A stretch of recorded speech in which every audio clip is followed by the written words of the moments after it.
Mana we are with you, yeah. Cha.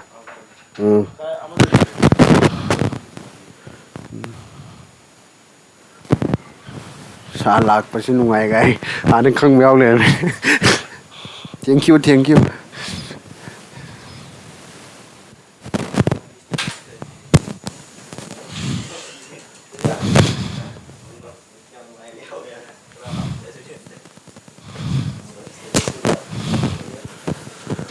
Basic te hau ji ko noi hana very good evening hor ji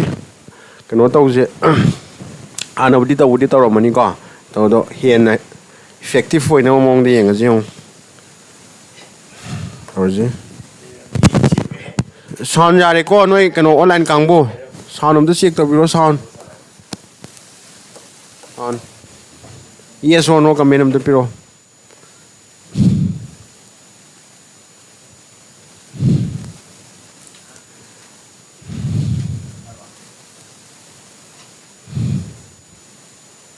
online kangbo yes or no how jalaje yes sir okay how is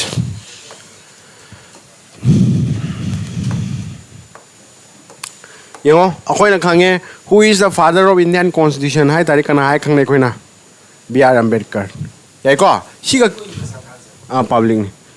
akoi na khangi je kaino hai matam da father of Indian constitution hai B.R. Ambedkar de loi gre akoi knowledge limited adu thamgre adu thamoi daune ba hojiti ke dawra each and every exam khudi mok se highly competitive ore noi khange ko ana manung hut na khangba mathau tai adu yengje manung hut pangam reng ji saga mark se kaino mark se kana no father of Indian constitution khakta leiba natana drafting committee ma kai oirami chairman oirami ko sima ju khangbiro yare adu mark se kaino ha matam da India ge ahan ba law minister ju mark ne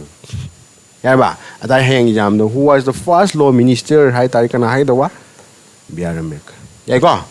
sima khangbiro yare dedi sina mai personal oiba poni mark se kaino magi ka se kai oidono dalit natro mana kai honarami atomba jati je ke dawi awang ba thak da pukhan na honarami ko sima khangbiro si eloi ga dabani dalit ko yare aduga mahak si jo khoina kai ha khangnai baba sahib ha ga ju khangnadra aduga mahak se kai gum matam na khoina kai ha khangnai modern manu ha ga ju khangnai yai ko sima khangbiro online kangbu yai ko okay next yeng ji makha da constitution ha ji kai no anyone hairo hang be khara hange ne what do you mean by the constitution what is constitution na the option khar pire define tawraga piri ba option je constitution gi definition ga khwari suna je karam mono na hare ada re khone constitution je kaino khangau da ta ga ya gadra yaroi ana lai ba mong da khangji constitution hai ba se kaino hai ba matam da legal document no ne legal di ke hai ge aini ya ba hai ba natro document di ke hai ha ai ba pareng posak tu ni ko isam samni sumai kha yare legal book ha ke ju khangna ju ai ko ya yam lai na sumai khang biu yare sida khoi na khang ga doi je kai no ha ba matam da mark se India gi constitution je kai no ha matam da world gi khwai de gi ke dawa sang ba written ne written ha constitution da ani lei ko sima khang biu written ha ba ma ko amana ke dawa written wita da amana kari unwritten I thok ta bai tar yan da ba sanai ja India gi kai wara written ne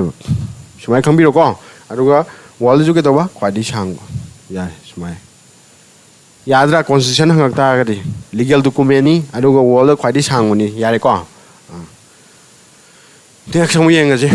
marui ko si je yamna confusion oi ba posak ni yengu akoina hayeng pe khara constitution je karam kanda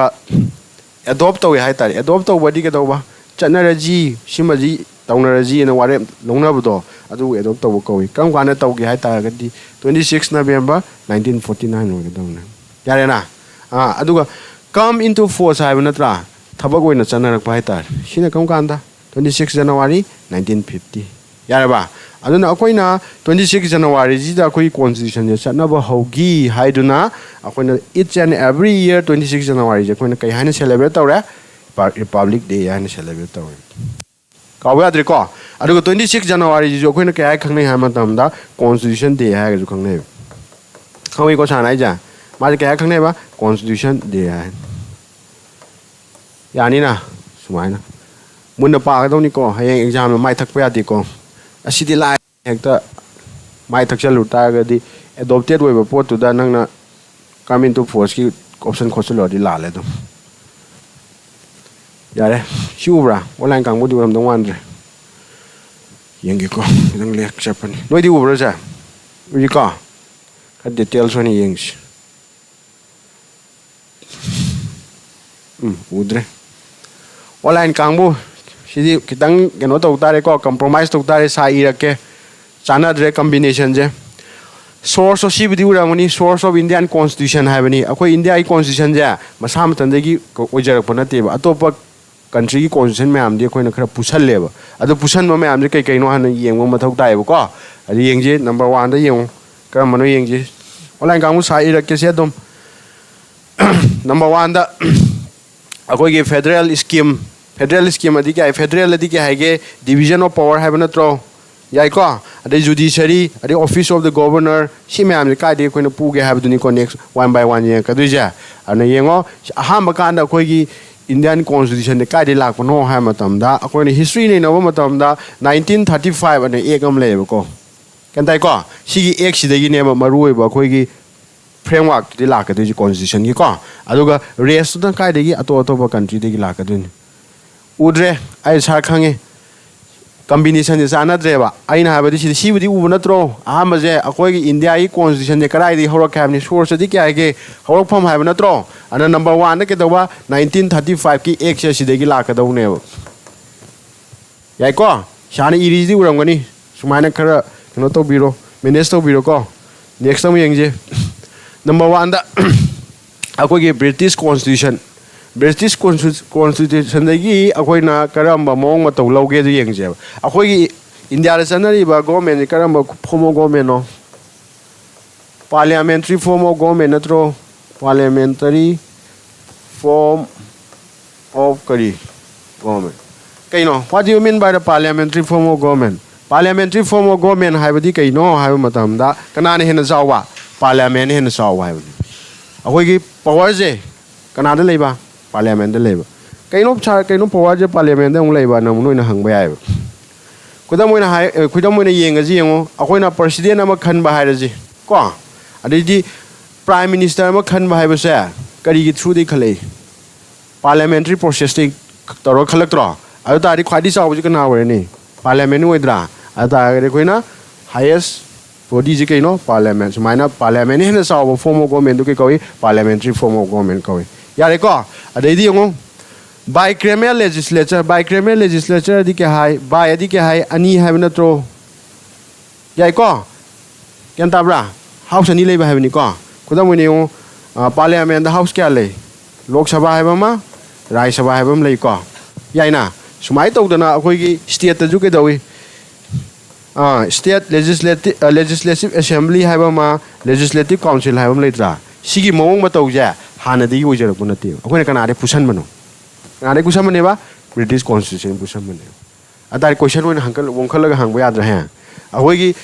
India दा चनरिबा बाइक्रेमियल legislature जे करम constitution देगी पूरक पनोना अदार नोइन के हायदिबा British देगी याइको मथंग दमु यके single citizenship अखोय India दा citizen अनि Lebra ओइबा याब्रा रो मणिपुर की citizen अदैदि Delhi की सिटीजन इंडिया की सिटीजन लेबा याब्रो यादिको कइनो ओनली सिंगल सिटीजन नत्रो सिजिजु कनादे लाएबा ब्रिटिश टेक लाकुने को अदै कैबिनेट सिस्टम अदि करायबु कोइ खंगब्रा कैबिनेट सिस्टम येंगो अमुक हाय सा तोना सिदा काउंसिल ऑफ मिनिस्टर तारा मने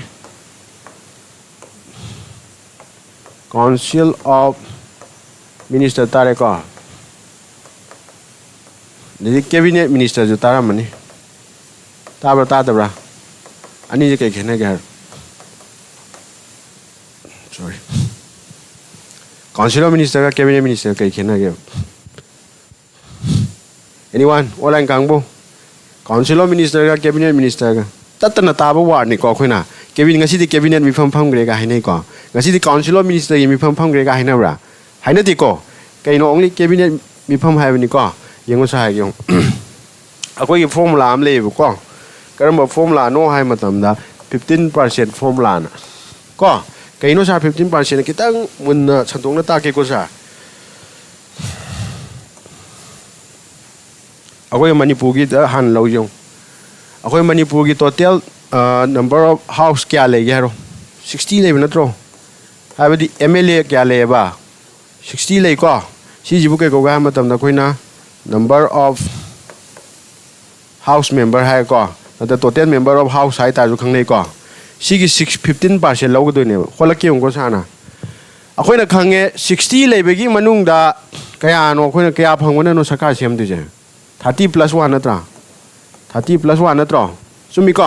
अतागदी नोइना हंगे सारो तागदी 30+1 लेट्स से सपोज 31 हायजेब 31 जिन सरकार सेंगिदुनेब सपोज बी को पार्टी हमना 31 फंगेब सरकार सेमगनी को अदुगा 29 लेमौरा 29 दि केदि चखनी ओपोजिशन चखनी को याइ को सिमा अतागदी सिदा सिगी आइडिया नि जिनि को साना पुसलकनो होनैजे काउंसिल ऑफ मिनिस्टर का कैबिनेट मिनिस्टर का अतागदी सिदेंगो मोखोइजे 31 जे कहीं MLA ngakta natro मोखोइ MLA 38 मक्से लोइना मिनिस्टर ओइबे याब्रा यादिको याता दे लोइ हराउदुने सुमरा यादबनिना कमाइ तरोगते के हम तनो साइ साइ 15% फॉर्मूला दो पालाने 15% of total member of the house हाइबने total member of the house अखो मणिपुर की केस नि को हुजिक तौगिदा मणिपुर की क्या नो हारो 50% of क्या नो 60 नत्रो अतारी जियों मेस होतो जिको 50 बाय क्या लानी 100 लानी इनटू क्या लाकनी 60 लानी नत्रा कक्थन नरो क्या तारे 5 न को 3 ले रे 5 न को 2 ले रे नत्रा 2 अतारी क्या ले रे 18 बाय 2 लाक प्रा लाइको 9 नत्रा साइ कुंठा मथुगी मनुंगदा क्या कक्तनो मिनिस्टर वे यादुजा मापन खक्तनी को क्या नेबा मापन out of 31 9 खक्तने मिनिस्टर ओइदुजे अदे सिदे ngo अखोइ चना बीम लेको बाय कन्वेंशन हाइ तारे सुमाइना अपिक प स्टेट कैदी मापन जे फॉर्मूला द मापन ताजता गजु क्या दिगी ताबदी यादे नम लेबा ताइन थोदेगी ताबदी यादे नम लेको सिना अदो अमरोम द लेगरे अदो अखोइ अकॉर्डिंग टू द फॉर्मूला क्या नो तागते मापन नि को सिमा यारे सिदे ngo ngasai 12 लेरे न खलजी को चनबी मतुंगी न को 12 से कै कौनी काउंसिल ऑफ मिनिस्टर कौवे खंगरबा कै कौवेबा सो काउंसिल ऑफ मिनिस्टर अतारी काउंसिल ऑफ मिनिस्टर की आइडिया मसाम लाप लाक त भारो मिनिस्टर दो अपुन मिनिस्टर दो कै कौवेबा काउंसिल ऑफ मिनिस्टर कौवे अदो कैबिनेट ति केनो खंगदे को खोइना अदु हायरागे ngasai akoina khange minister je kaino department amamom gi makong na troma pari ja samna kana forest minister leini home minister leini leiko education minister works minister myam leidana sumai todana marui ba department pai ba let's say suppose home je marui ba natro oi ko adai education je kaino marui ba natro finance je marui ba natro sumai na akoi gi marui ba department pai ba minister khara khangkala ne kana no khangkala ka do ja council of minister gi makok ti kana no Chief Minister natro मान खंकला ने अदुगा अदुगी खंकले पोतो कयानो अदुदी मान लेप्सा गदोनी को अखोने decide तौरुदुनी को अदुगी खंकला बा कांगु दुना कै कौरा cabinet minister को खंगरबा अदारे cabinet minister council of minister कै खेना खंगबा खै को काउंसिल ऑफ मिनिस्टर हायगना पुनबा मिनिस्टर के दो कैबिनेट हायगना मरुय बखरा दो खै को अदनो पाउदा अखोई एंडिरेंस सिंग माय कैबिनेट मिफम फम काना काउंसिल ऑफ मिनिस्टर लो यावदम यावराना यावदि को खरा खक्तनी को मरोयबा सुमाय खंबियो याब्रा यादब्रो लाइव क्लास ओइना यावरे साइ किसु कायदे सी यावरे को अदुदा कैबिनेट सिस्टम जे कायदि कॉपी तोय हाइगे अखोइना ब्रिटिश तगी यारे रीड अनम लै रीड अदि के हाय ए सारमा हंजल आई हंजल I E हेंजल रीड तार बता दिबो सी रीड छे तारे को रीड क्या ले गया रो how many reads are there in Indian constitution क्या ले मंगा ले को काउनो मंगा रो के नो थी तोपियो मंगा ले सिगी रीड की इशू तोबगी पावर जी जो कादे कोनो कॉपी तोबनो हाय मतन कादे कॉपी तोएबा ब्रिटिश तै याबा आदि सान गा साइ हौदा हायगरे ꯑꯩꯈꯣꯏ ꯏꯟꯗꯤꯌꯥꯒꯤ ꯀꯣꯟꯁꯇꯤꯇ꯭ꯌꯨꯁꯟ ꯑꯁꯦ ꯃꯌꯥꯝꯗꯒꯤ ꯄꯨꯁꯜꯂꯒ ꯁꯦꯝ ꯁꯥꯕꯅꯦꯅ ꯍꯥꯏꯒꯦꯀꯣ ꯆꯨꯝꯃꯕ ꯁꯨꯝ ꯆꯨꯝꯃꯦꯀꯣ ꯃꯈꯥꯗ ꯑꯃꯨꯛ ꯌꯦꯡꯉꯁꯤ ꯑꯇꯩ ꯑꯃꯨꯛ ꯌꯦꯡꯉꯁꯤ ꯑꯗꯩ ꯌꯨ ꯑꯦꯁ ꯀꯣꯟꯁꯇꯤꯇ꯭ꯌꯨꯁꯟꯗꯒꯤ ꯌꯨ ꯑꯦꯁ ꯑꯗꯒꯤ ꯀꯩ ꯀꯣꯄꯤ ꯇꯧꯒꯦ ꯌꯦꯡꯁꯤꯀꯣ ꯌꯨ ꯑꯦꯁꯇꯒꯤ ꯀꯩ ꯐꯦꯗꯔꯦꯜ ꯁ꯭ꯇ꯭ꯔꯛꯆꯔ ꯋꯥꯠ ꯗꯨ ꯌꯨ ꯃꯤꯟ ꯕꯥꯏ ꯐꯦꯗꯔꯦꯜ ꯁ꯭ꯇ꯭ꯔꯛꯆꯔ ꯐꯦꯗꯔꯦꯜ ꯁ꯭ꯇ꯭ꯔꯛꯆꯔ ꯍꯥꯏꯕꯅꯤꯀꯣ ꯐꯦꯗꯔꯦꯜ ꯁ꯭ꯇ꯭ꯔꯛꯆꯔ ꯍꯥꯏꯕꯗꯤ ꯅꯊꯤꯡ ꯕꯠ ꯀꯩꯅꯣ ꯗꯤꯕꯤꯖꯟ ꯑꯣꯐ ꯄꯋꯥꯔ ꯍꯥꯏꯕꯅꯤ ꯀꯩ ꯍꯥꯏꯕ division of kari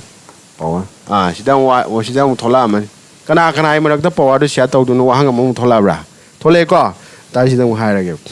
akoina simu ju khangbiro basic ni kitang no taw ji hana khangba kamu na khange government am leiba matam da akoina government je ke doga matam na makhan ni thong khaidro kani ko organs of government hai ma organs of kari government hai ma ko amana kari levels of government hai bam hana thengna ra ngak tani ko noi pi ngai da organ hai ga ke doga ha matam na masak hai bani ko masak se ke na matam na legislature an thengna mani legislature other kari executive amana kari judiciary thengna re ko si na kai ko ga ha matam da khoina organs of government hai ne Sigi power divide to buja sibu akuna karam division of power ko ga ma to sa sumai to dra moja habadi mana ju saw de mana ju saw hende mana ju saw hende sab saw ma ne tangkak ki saw ma no be wan ne lo sema ma to na kana saw ne sina saw ne lo do thabo wo thong na ho na ma to ma na saw ne lo do ya ga dra ya ro dra aphaba wo bra wo da bra ji yem ma to kana nong saw ne wo nong saw ne ya ba moi tangkak ki saw na aduna ma khoi gi Machine की मरकता power division तो बुझे कोई क्या खंगने सुमाइना चट पर नत्रो सी लाई जी के कभी horizontal को नत्रो horizontal division of power को है यार बा लाई बनी को line दे तुम खंग बे बनी को अतारे सी लाई जी ने कभी vertical को नत्रा level of government है ता कदी के दवा vertical division of power को है कमाई को इन्हें यंग जी आह मकान का नाले center ले नत्रा नत्रा का union ले नत्रो सुमी को मतलब का नाला कनी State लाख पुनत्रा मथन कना लाए लोकल लाख पुनत्रो नत्रगा डिस्ट्रिक्ट लेवल लाख पुनत्रबा लाइना सुमाइना युंगना पावर डिवीजन तो बुझा सिबुन के कौगा मतम लेवल ऑफ पावर को वेरी गुड याई को अदुना सिदादी योंग सी केस दी ममांग दा कोइना ऑर्गन्स ऑफ गवर्नमेंट दी साना कई हाइगी मोय अमगा कनान हेना चाव इदु लेते हाइ को तंगक की चावने हाइद्रा सिदादी कना चाव चावने सेंटर चावने सिदा कना चाव मथंग कना चावने स्टेट मथंग न सिमाय लागनी को सिगी सुमाइना पावर जे डिवाइड तो बुजिबो खोन कया खंगना गा मतम दा फेडरल स्ट्रक्चर हाइ खंगने सिजे कादे कॉपी तोरेबा यूएस दे को यारे फंडामेंटल राइट्स सिजु कादे कॉपी तोरे फंडामेंटल राइट्स कादे कॉपी तोरे यूएस दे यारबा अरे office of the vice president नोइ खंगी को प्रेसिडेंट की मथंग कनानो लेजे वाइस प्रेसिडेंट लेबि नत्रो सिजु कादे नो कॉपी तोरे जे यूएस दे अरे इंडिपेंडेंस ऑफ जुडिशरी दी कनो गसाय अहुम लेगिबदो साना आगिबदो लेजिस्लेचर एजुकेटिव जुडिशरी लेत्रा असि अनिजिना सिदा कुथिंग जंदा बाइता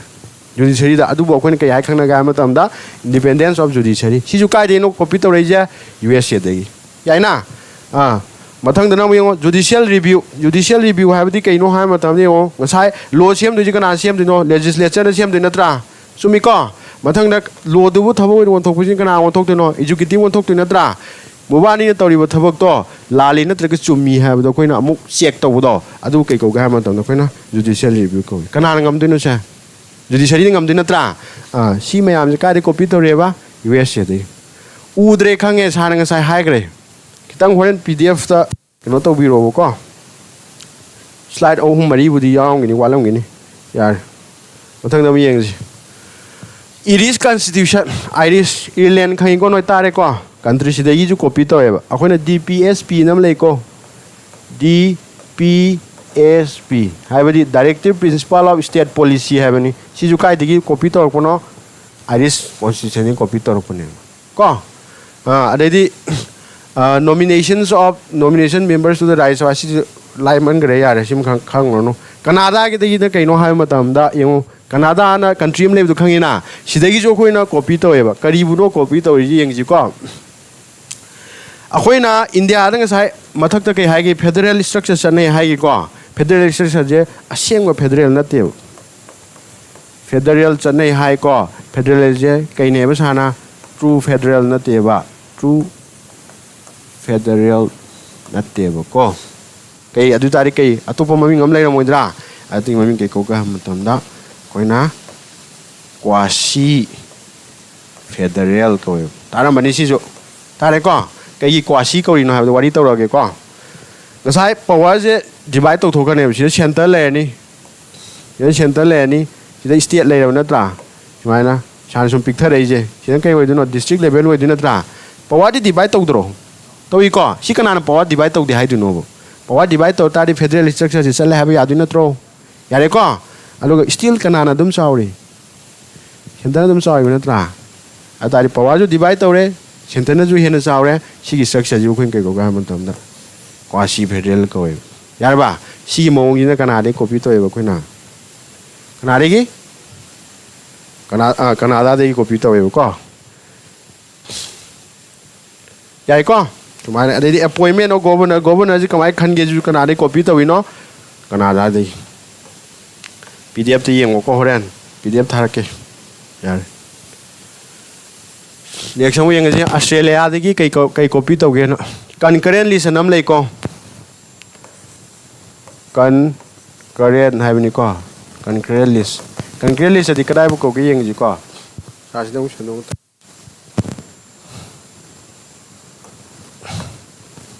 साइ स्टेन तौगदब को अदगी सॉरी सेंटर न तौगदब स्टेन तौगदब न सुमाय लेग्रब नत्रा पावर डिवाइड तौरगा अदुगा अमम यावसलकनी को केतवा अनि मंग तौब या भाई तारे को केंताई को सिना करि रे सेंटर लिस्ट समन करि सिना कंकरेंट हालस कंकरेंट लिस्ट कंकरेंट लिस्ट अमन करि स्टेट नि को सा ये सोय मा ये किस लेना ले मा अनि मक्त केनो चन भाई तारे को सिदेंगो सेंटर लिस्ट हाबदी कइनो हाब मतम दना सेंटर गवर्नमेंट खक्तंग तौगदब एक्सक्लूसिव फॉर करी सेंटर गवर्नमेंट खुदम होना हागे डिफेंस हाजेबा डिफेंस दी क्या हागे लेबा ngak पाइब नत्रा लेबा ngak पुजि कना तौगदगे हा मतमदा कना तौनेबा सेंटर तौगदौने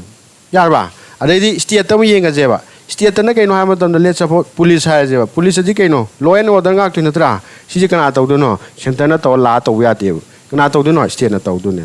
यारबा अदु अमा लेरिये खुदम मोनागन एजुकेशन हाजेबा को याइना अदैदि फॉरेस्ट हाजेबा मोजे कना कना तौबा यागे मतम सेंटर न जु तौबा याय स्टेट न जु तौबा याय सिगुम जि के कवै कंकरेंट लिस्ट कवै सी आइडिया ऑफ कंकरेंट लिस्ट है कना दे कॉपी तौबा ऑस्ट्रेलिया इज ऑस्ट्रेलियन कॉन्स्टिट्यूशन यानी ना सुमाइना अदैदि फंडामेंटल राइट्स खंगे अदैदि फंडामेंटल ड्यूटीज नम जु लेदाय लेबा लेतबरा लेको फंडामेंटल ड्यूटीज यारबा सी फंडामेंटल ड्यूटीज ने कायदे कॉपी तौगा मतमदा USSR सिदे कॉपी तौवे को अतारि सिदामु अखोइना खंबा यारि जे कइनो फंडामेंटल राइट हाइबा मा लेगरे ममांगदा को अरे अमन करी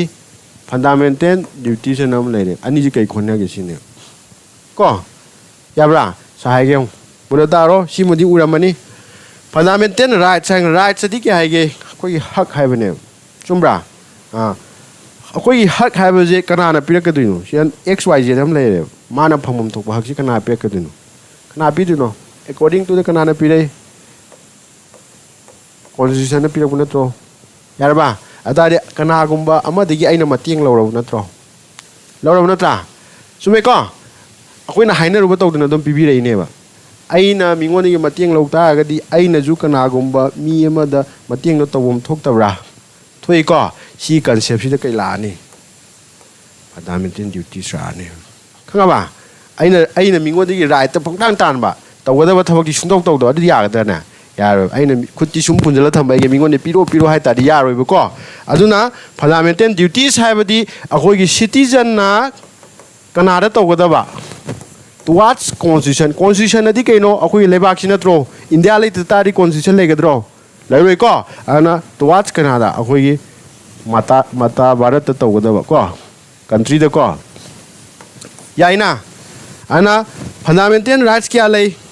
ฮานาตเรียเลยมีหุ่นกี่อะไรกันตรุขตั้งไงเลยก็มาขาดยาวกันนี่ fundamental duties กี่อะไรฮานาตราเลยมีหุ่นกี่อะไรเลยทำมาทุเรศเลยก็สมัยคำนี้ก็ได้ชีเขียนว่าจิ้มยาเนี่ยนะ next เขียนว่ามุ่งหาเกี่ยวก็ก็ใช่ชีกี้ fundamental rights เลยเลย fundamental duties เลยเลย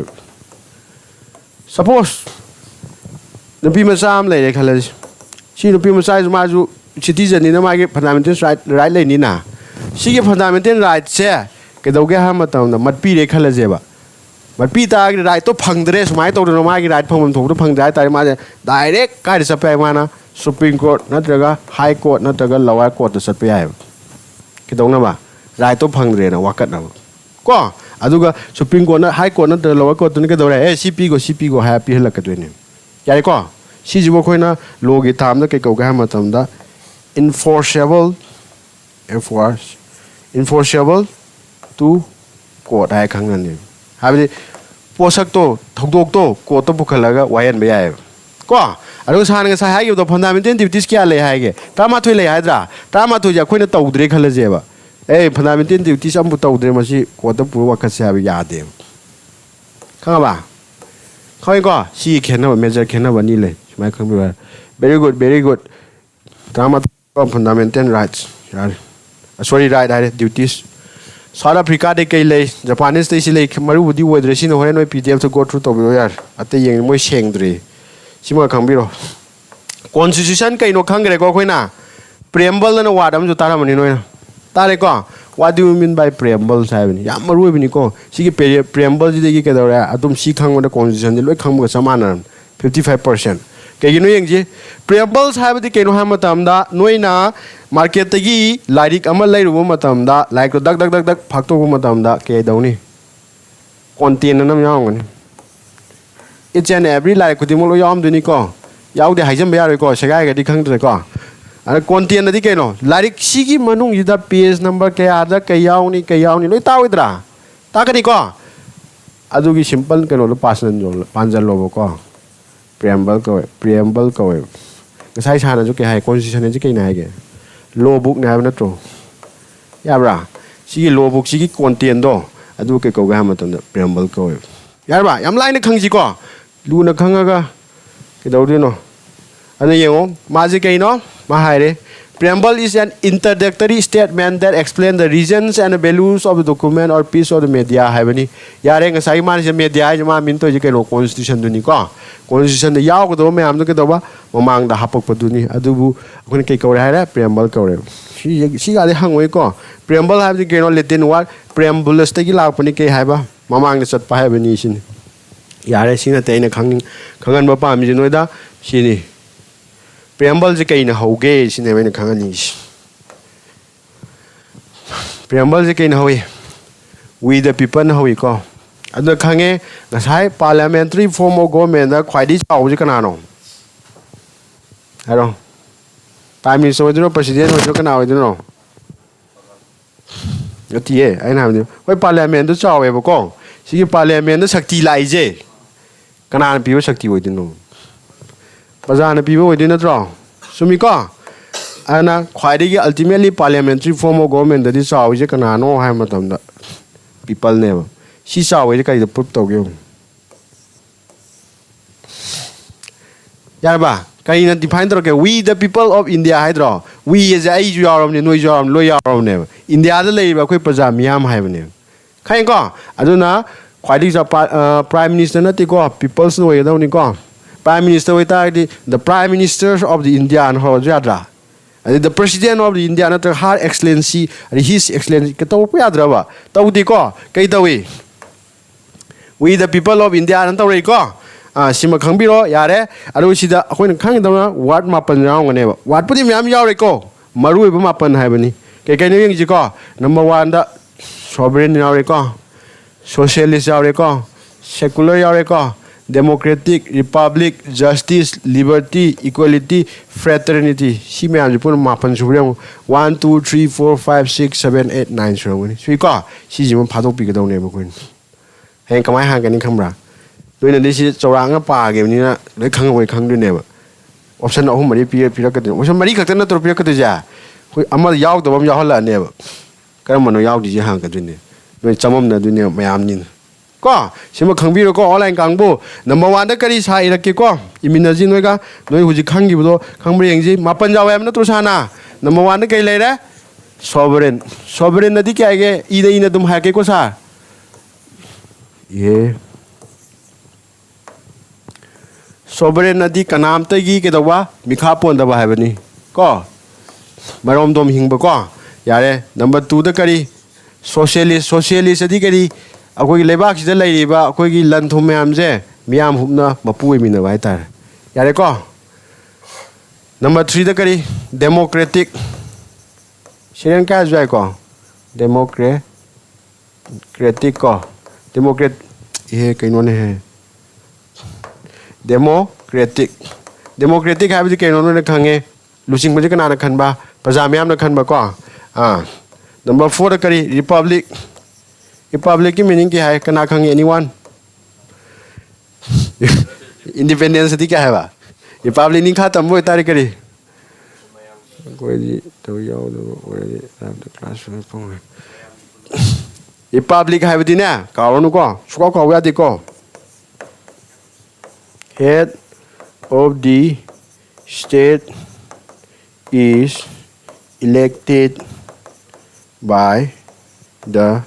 people have name yang sida state anam yaw tra si state ne particular akoi manipur go managareng ma state anam min to ya देखो whole India ju ga da ko si India ma kok si kanano khwai ma kok si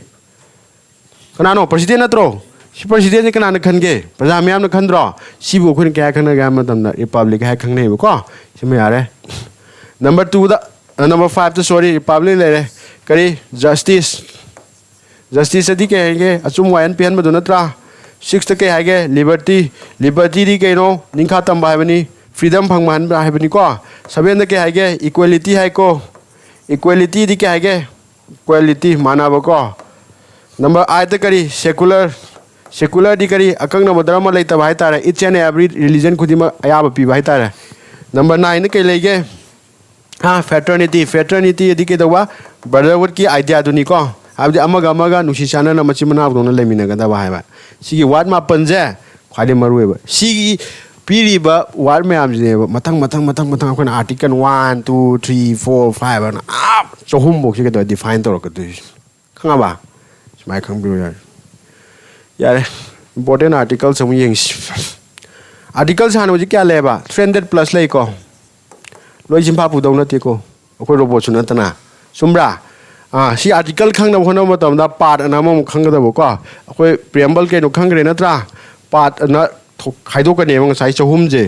part 1 part 2 part 3 part 4 part 5 अनु समा अब खाइदो कने बा हे part खर खक्तने म खोइन खंकत पिदुइस number 1 ने ngo part 1 याइ को part 1 जे कई मतंग द हाइ नो हाइ मतम दा अखोइ इंडिया म सुंग दौरे मा के अपाक चाव जे कमाइ तो नो डिफाइन तो को दुने याइ को part 2 द न करी इंडिया द ले बा मियांग जे कम कमाइ तो को दे सिटीजन मतंग द को part 3 द न करी ngasai de खोइ ने दो fundamental rights याइ को part 4 na kari DPSP na sana ma hai ko akoi na Ireland dai copy to give do ade part 4 is na kai no ha ma do na fundamental duties ne maru na sikatang khangbi ta ga di yare hayam pe khana na kamai ha kani sa fundamental rights hai ba se kai di ge khoi na copy to ge sorry fundamental rights hai je part kya da yaw ge na da fundamental duties hai ba je constitution ki part kya da yaw ge na sumai hanga je hai ba ko ka wa de ko shume ये जा yang thom ji ko ngasai sana ka ge par 1 da union ji define to have na tro article 1 ni ko ma define to ko ji ko article 2 ji maru de 3 ji ni uji yana burning we je ke you know ha ma tam uji akoi brothers sing na ke dawi separate administration am tan dro si ji ke doge pi gi ge hai ta ri kai sem to ko de no ha ma tam na si article sem to ko de ne kha ba si na du na ke dore akoi gi Karian phaga mari le nan pada karamba article no ha article number 3 kai hai gi yong sida yang the formations of new states separate administration new state am pi have na tra sumdra and the alterations of area new state am pi gitare hana le me area chamtor ko de na tra boundaries name of the existing state sumra and see article number 3 je ke doi ya maru oi ꯃꯣꯏꯅ ꯇꯧꯔꯤꯁꯤꯁꯨ ꯀꯩꯗꯧꯔꯦ ꯁꯤꯅꯦꯕ ꯃꯣꯏꯅ ꯄꯥꯝꯃꯤꯁꯤ ꯊꯨꯒꯥꯏꯕꯅꯦꯕ ꯄꯥꯝꯃꯤꯁꯤ anyway ꯑꯁꯦꯡꯕ ꯍꯥꯏꯕꯅꯤ ꯀꯩꯁꯨ ꯁꯥꯎꯅꯤꯡꯉꯥꯏ ꯂꯩꯇꯦꯀꯣ ꯌꯥꯔꯦ law and amendment under article 3 ꯌꯥꯔꯦ ꯁꯤ 4 ꯌꯥꯔꯦ ꯁꯤ ꯃꯔꯨ ꯑꯣꯏꯕꯗꯨ ꯈꯛꯇꯅꯤ ꯁꯥꯅ ꯍꯥꯏꯔꯝꯒꯗꯣꯏꯁꯦ ꯑꯗꯩꯗꯤ ꯌꯦꯡꯉꯣ ꯄꯥꯔꯠ 2 ꯁꯦ ꯁꯤꯇꯤꯖꯟꯒꯤ ꯃꯇꯥꯡꯗꯅꯤ ꯍꯥꯏꯒꯤꯀꯣ ꯁꯥꯅ ꯑꯥꯔꯇꯤꯀꯜ ꯀꯌꯥꯗꯩꯅ ꯀꯌꯥꯐꯧꯅꯣ ꯍꯥꯏꯕ ꯃꯇꯝꯗ 5 ꯇꯒꯤꯅ 7 ꯐꯥꯎ 11 ꯐꯥꯎ ꯑꯣꯏꯒꯗꯕꯀꯣ 5 to 11 ꯁꯦ ꯀꯩꯅꯦꯕ ꯄꯥꯔꯠ ꯀꯌꯥꯒꯤ ꯑꯣꯏꯕ ꯄꯥꯔꯠ 2 ꯁꯤꯇꯤꯖꯟꯒꯤ ꯃꯇꯥꯡꯗ ꯁꯤꯗ ꯂꯣꯏ ꯌꯥꯎꯔꯦꯀꯣ ꯀꯃꯥꯏꯅ ꯇꯧꯅ ꯁꯤꯇꯤꯖꯟ ꯀꯔꯝꯕ ꯃꯤꯕꯨ ꯁꯤꯇꯤꯖꯟ ꯑꯣꯏꯒꯗꯒꯦ ꯈꯣꯠꯀꯗꯒꯦ ꯂꯣꯏ ꯗꯤꯇꯦꯜ ꯌꯥꯎꯔꯕꯅꯤ ꯌꯥꯔꯕ ꯅꯣꯏꯅ ꯁꯤꯇꯤꯖꯟꯁꯤꯞ ꯑꯦꯃꯦꯟꯃꯦꯟ ꯕꯤꯜꯗꯅ ꯑꯃ ꯀꯟꯅ ꯇꯧꯈꯤꯕꯗꯣ CABC ꯇꯧꯈꯤꯕ꯭ꯔꯥ ꯑꯗꯨꯗꯨ ꯀꯩꯗꯧꯔꯦ ꯁꯤꯒꯤ ꯄꯥꯔꯠꯁꯤꯗꯅꯦ ꯃꯣꯏꯅ ꯐꯣꯀꯁ ꯇꯧꯔꯛꯀꯗꯣꯏꯁꯤ ꯅꯩꯅꯔꯛꯀꯗꯣꯏꯁꯤ ꯀꯣ नेक्स्ट हम येंगे पार्ट क्या 3 सिनी या मरुइन exam form examination point of view नोनी येंबिदुइस नंबर 1 ने के दौरे article fundamental rights right to equality दे के चलगे 14 दे ने क्या बंगनो 18 मोनी को यारबा इक्वालिटी बिफोर लॉ के मियंग दमी सब समान वाई ता सी जी खंगब्रो खंगदब्रो नो सपोज सी नुपा जे मिनिस्टर रेबा गन ताब्रा सी नुपा जे करी फार्मर नेबा लौ बाई तारे को माय मसाना मी म कापथलुरेबा को माना जो कापथलुरेबा अस नंगदी के दौरे लौ मी मसानी के दौरे फागदौनी नंगदी शक्ति जु लेतना गा यादेबा समाने मा मी हालुरब नत्रो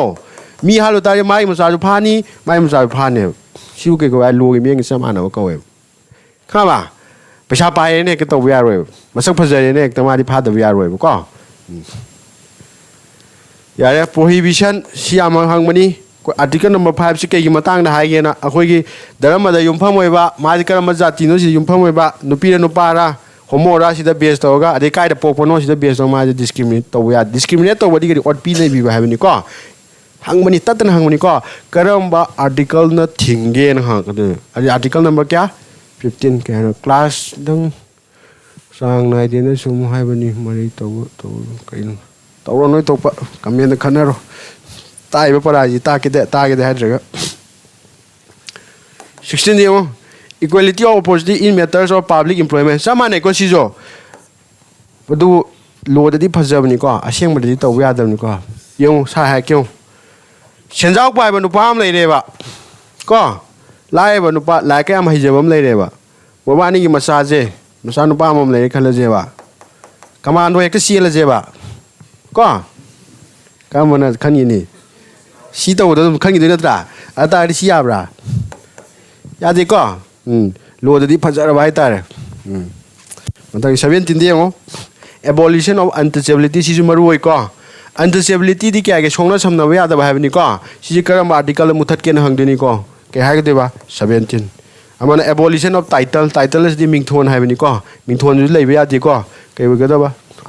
क्या न मुथलेबा 18 यारे मथंग देंगो राइट ऑफ फ्रीडम सिजु केनो फंडामेंटल राइट के अनि सुबो नत्रो सुमी को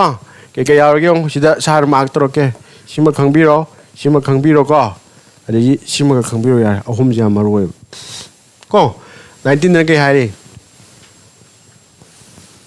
फ्रीडम ऑफ स्पीच को सिदा मगा ताव को फ्रीडम ऑफ स्पीच हाय हाइनिंग फ्रीडम अदि के निंखा ताव गदौने ना पांग ngang यादे मखादम जु यावरिम सिबुदि यावद्रे को कितंग लुसन नेंब कान सुमाय यावरमे कोइना लोगी लाइक पाबा कान ngangningि संगनिंगे हाइदना जो मीगी इज्जत तागदा वांगांग यादे को केनताइ को सान हाइजा अन फ्रीडम ऑफ स्पीच लेने एक पांग ngang यादे को रीजनेबल रिस्ट्रिक्शन लेगदौना थिंग लेगदौनेबा सुमे यारे अदि 20 जिन के नो protection in respect of convictions of for offence हाइबनी अखोने कईगुम थबक अमा गसी देने सही मरी मंगांग दाइना थबम तौरे क्राइम अम तौरेबा मतम दुदे आइना तोइबा थबक तो आइना याबा थबक वेबा को अदुबु हुजिकना के दौरे अदुगी मतंग लो अम पास तौरेबा आइना यादबा वोइरेबा मतम दुदे आइना तौरी ना हुजि फाव यादे केन ताबा सानाइजा केन ताइ ताते मतम दुदना आइना थबक तौबा कान अदुगी लो लेत्रीबा आइना यारीबा अदुगा हुजिकति के दौरे आइ नम लेरेबा मतमदुदा अदु तौरीना आई युजे अदुगी कोनो पोतो पालगा फाबा यादेबा को अदुई मताना कइना डील तोयबा आर्टिकल नंबर 20 ना डील तोय यारबा अदुगा सिगी आर्टिकल नंबर 21 जे वेरी इंपोर्टेंट थाबियु को कइगिनो हाइबा मतमदा protection of life and personal liberties हन हाय नोइना पॉलिटी फजना पारबने नोइना खामगनी इमरजेंसी नम थेनारंगनी ꯊꯦꯡꯅꯔꯦꯀꯣ emergency kya lei ahum lei ko amana kari national emergency haiba ma amana kari financial emergency haiba ma amana kari state emergency haiba ni nona khaiba president run ga haiba do PR ga haiba do yare ko article no ira magyo national emergency na 352 financial emergency na 360 ari state emergency na kya 350 ga 6 kawa ti ko si mayam je kai gumba sidagi any ama emergency mu chalai re khalaje ba chalai rakpa matam da ngasai sana hai gi ba fundamental rights to thingba ya di haidra loi thingjan gi ne emergency lakta ga de except hi ga thamau ne khang ba adari maru rek tra wei ko simo khang bi ro mathang da kai lai right against exploitation or pin view de la ko mathang kari freedom right to freedom of religion jare sima yani ko chani modar ma charpya hai ni ko te di yo mathang kai le re 5 ta cultural and educational right le ba 7 de yo 6 ta right to constitutional remedy simo very very important on thabi ro hai ke ko ma ke hai khang ne heart and soul hai khang na dra constitution ni kai ba heart adi gai ke thamoi ha ma tro soul lai na kari thawai ne thamoi amasung thawai ni si ne kai hino hai ke ko ngasai matak ka sum nei na ba kan ne mai mamang da fundamental rights kya lega ke manga leg ra tro si fundamental manga ji manung de any xyz amana ama mat le khala je ba ko san ga sa ke hai ke court ta chalaga wakat pe ya ni hai da court ta chat pe ya ya bu kana na pi ga ha matam ya ba atari manga je ma yaw de ta de manga le be ma thok ta gi tro ta gi ta ro ta de ko adu ma mo ka na ma ke khang na la heart and soul of Indian constitution hai khang ne ya de olen kang bu noi ma jeng khana roi pan khana ri yo mathang de ka ra fundamental rights ya fundamental rights de kai no si da pi ma je si da yaw ye civil rights yaw ra bani ko ready political participation yaurabani social welfare right yaurabani environment protection right lo yaurabani ko sime am je khoina pula punjala kan kai kawi fundamental rights hai khangna ne ko next time yeng fundamental rights to pulap samjala ga sum up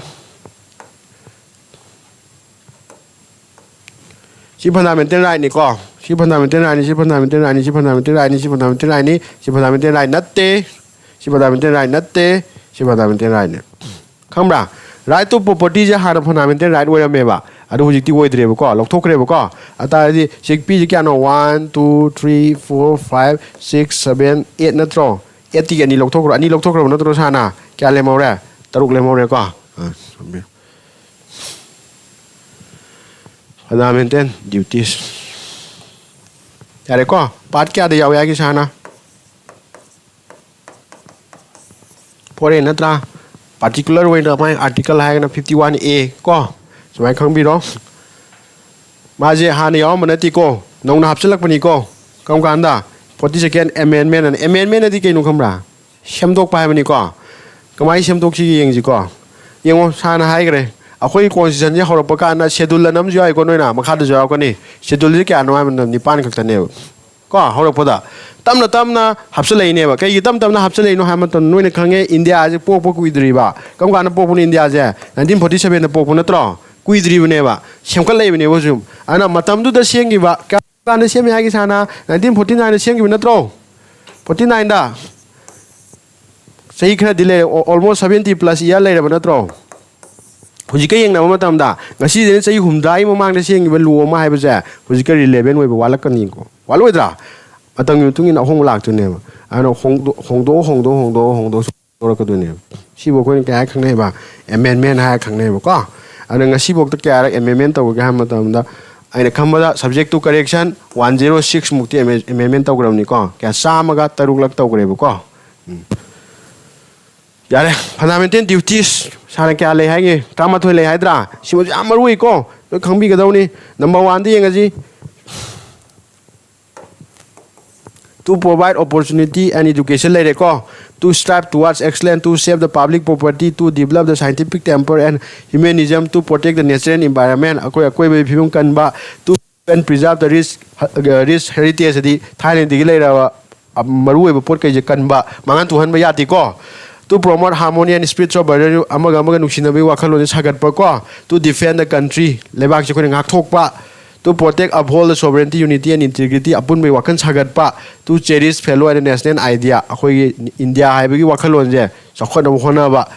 abide by the constitution respect the national flag and the anthem akhoi national flag jati gi firan je khoni kai khumna ba jati gi isai leba natro si jo khoni kai khumna ba je khoi tawada ba kai ne ba tawak ta ne ado ngasai sana ke ai gi si manung yam to tawdre na ai pha ba ya bra ya bro ya de ko willingly khoi na tawning ga tawning ga to si ne ma ha mi yan tar ba schedules of constitution sang sai ke hai gre schedule kya le hai gi nipa le ko horop kanda hojipuri train thoi le gre ko ana noi na khang de schedule hai bi kai no han khang bi go ba ahoi na ngasai preamble di kai no khang gre ko schedule hai ga na kai no hai ma dam da hen na constitution je pa ba ya na pa ba nungai na gi da mak ta ma cha khai na khai do sidana si yaw do ni sidana si yaw do ni tak pi bu do adu khoi na kai hai khang na ga ma dam schedule hai khang na ba ko yengaji sana trick su ta ka ni ko schedule kya le ya ma dam schedule train thoi le ko ji bok ta train thoi di number 1 le ko sida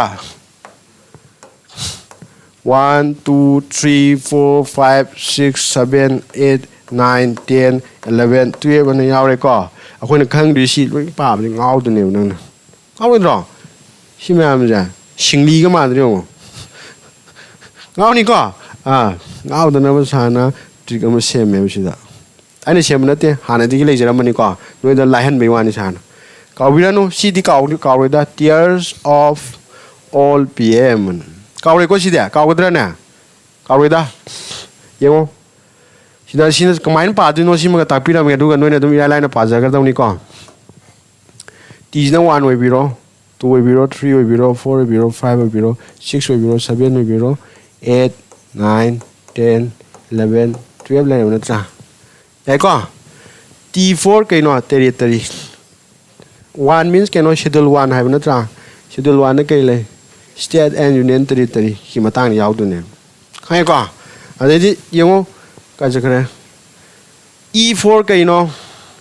emolument hay nó ra schedule 2 đó cái giáo ấy akwai ngasai emolument hay thì mai cái pi cái đó tôi lo cái tụi này có cái mà tăng giáo president ni governor lấy mấy am tôi lo mấy am đó ở đây mà tăng schedule cái giáo đấy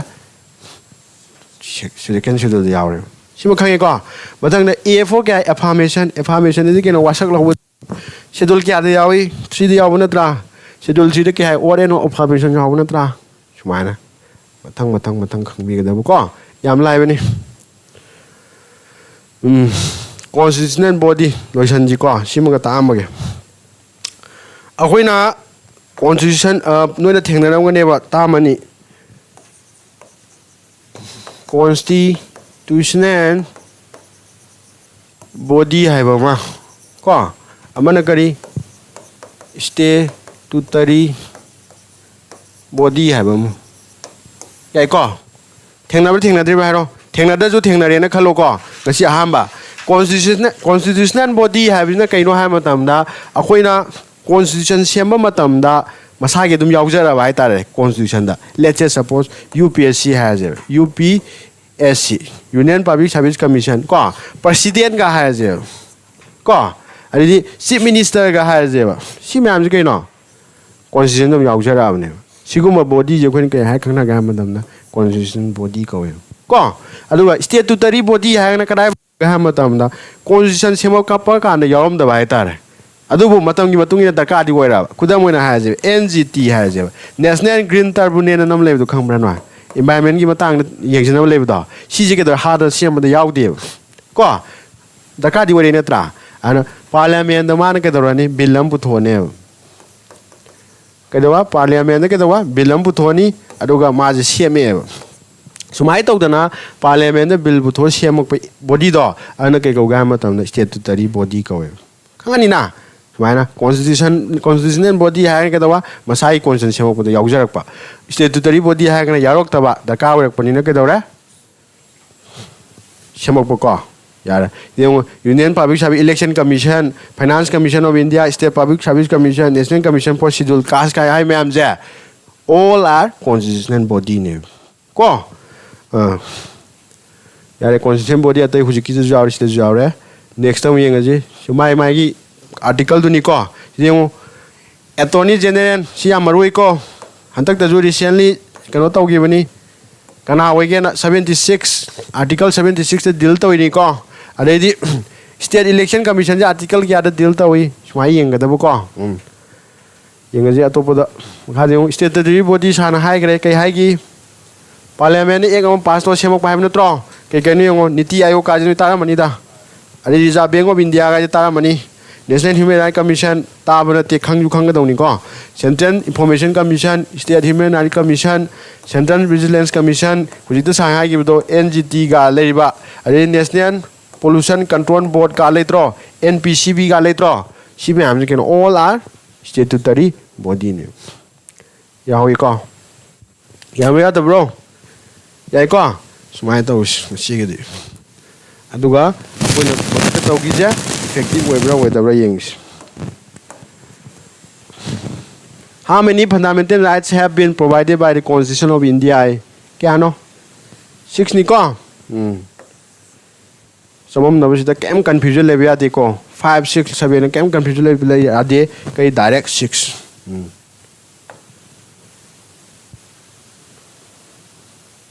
fundamental duties है हमने तो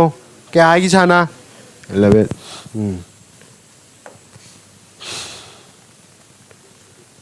यार anti defection है हमने तो very good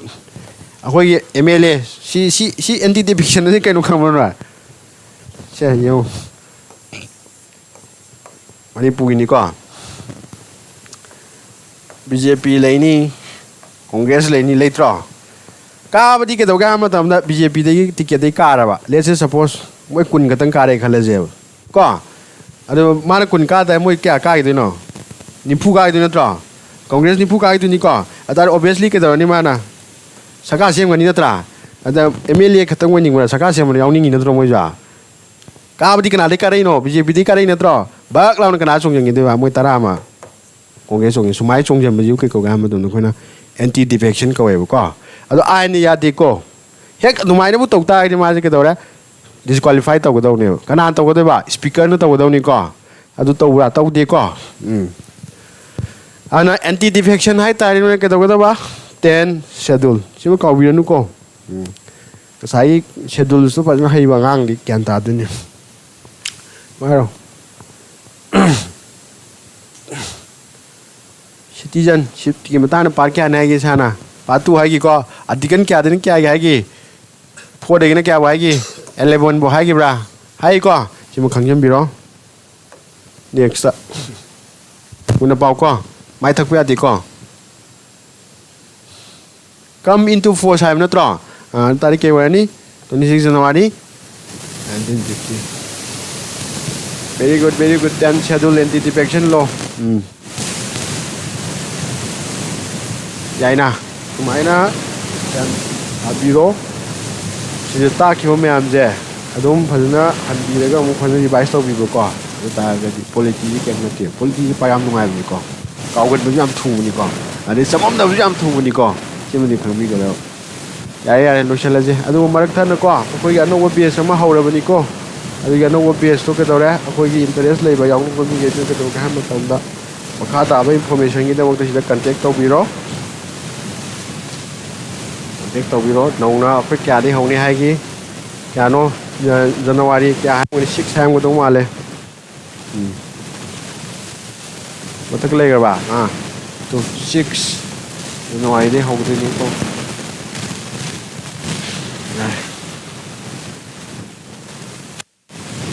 okay Khanna रखी के saga ते मखा क्लास ले नत्रा कई सब्जेक्ट होदु ना मैथ्स और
ꯍꯥ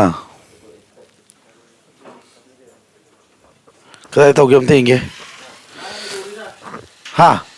ꯑꯣ ꯁꯥꯔ ꯐꯔꯦ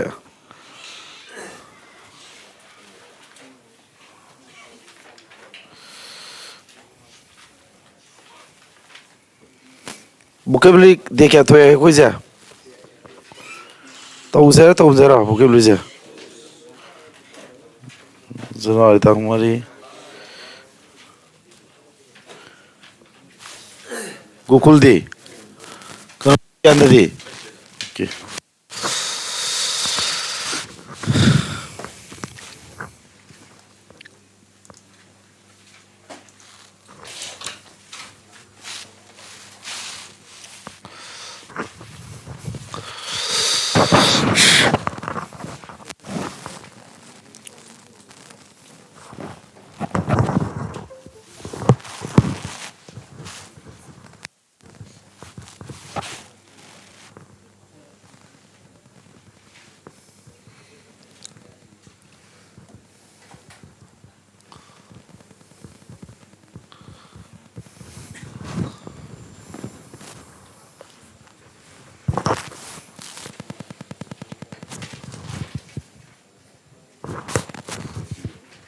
ꯊꯨꯏꯅꯦ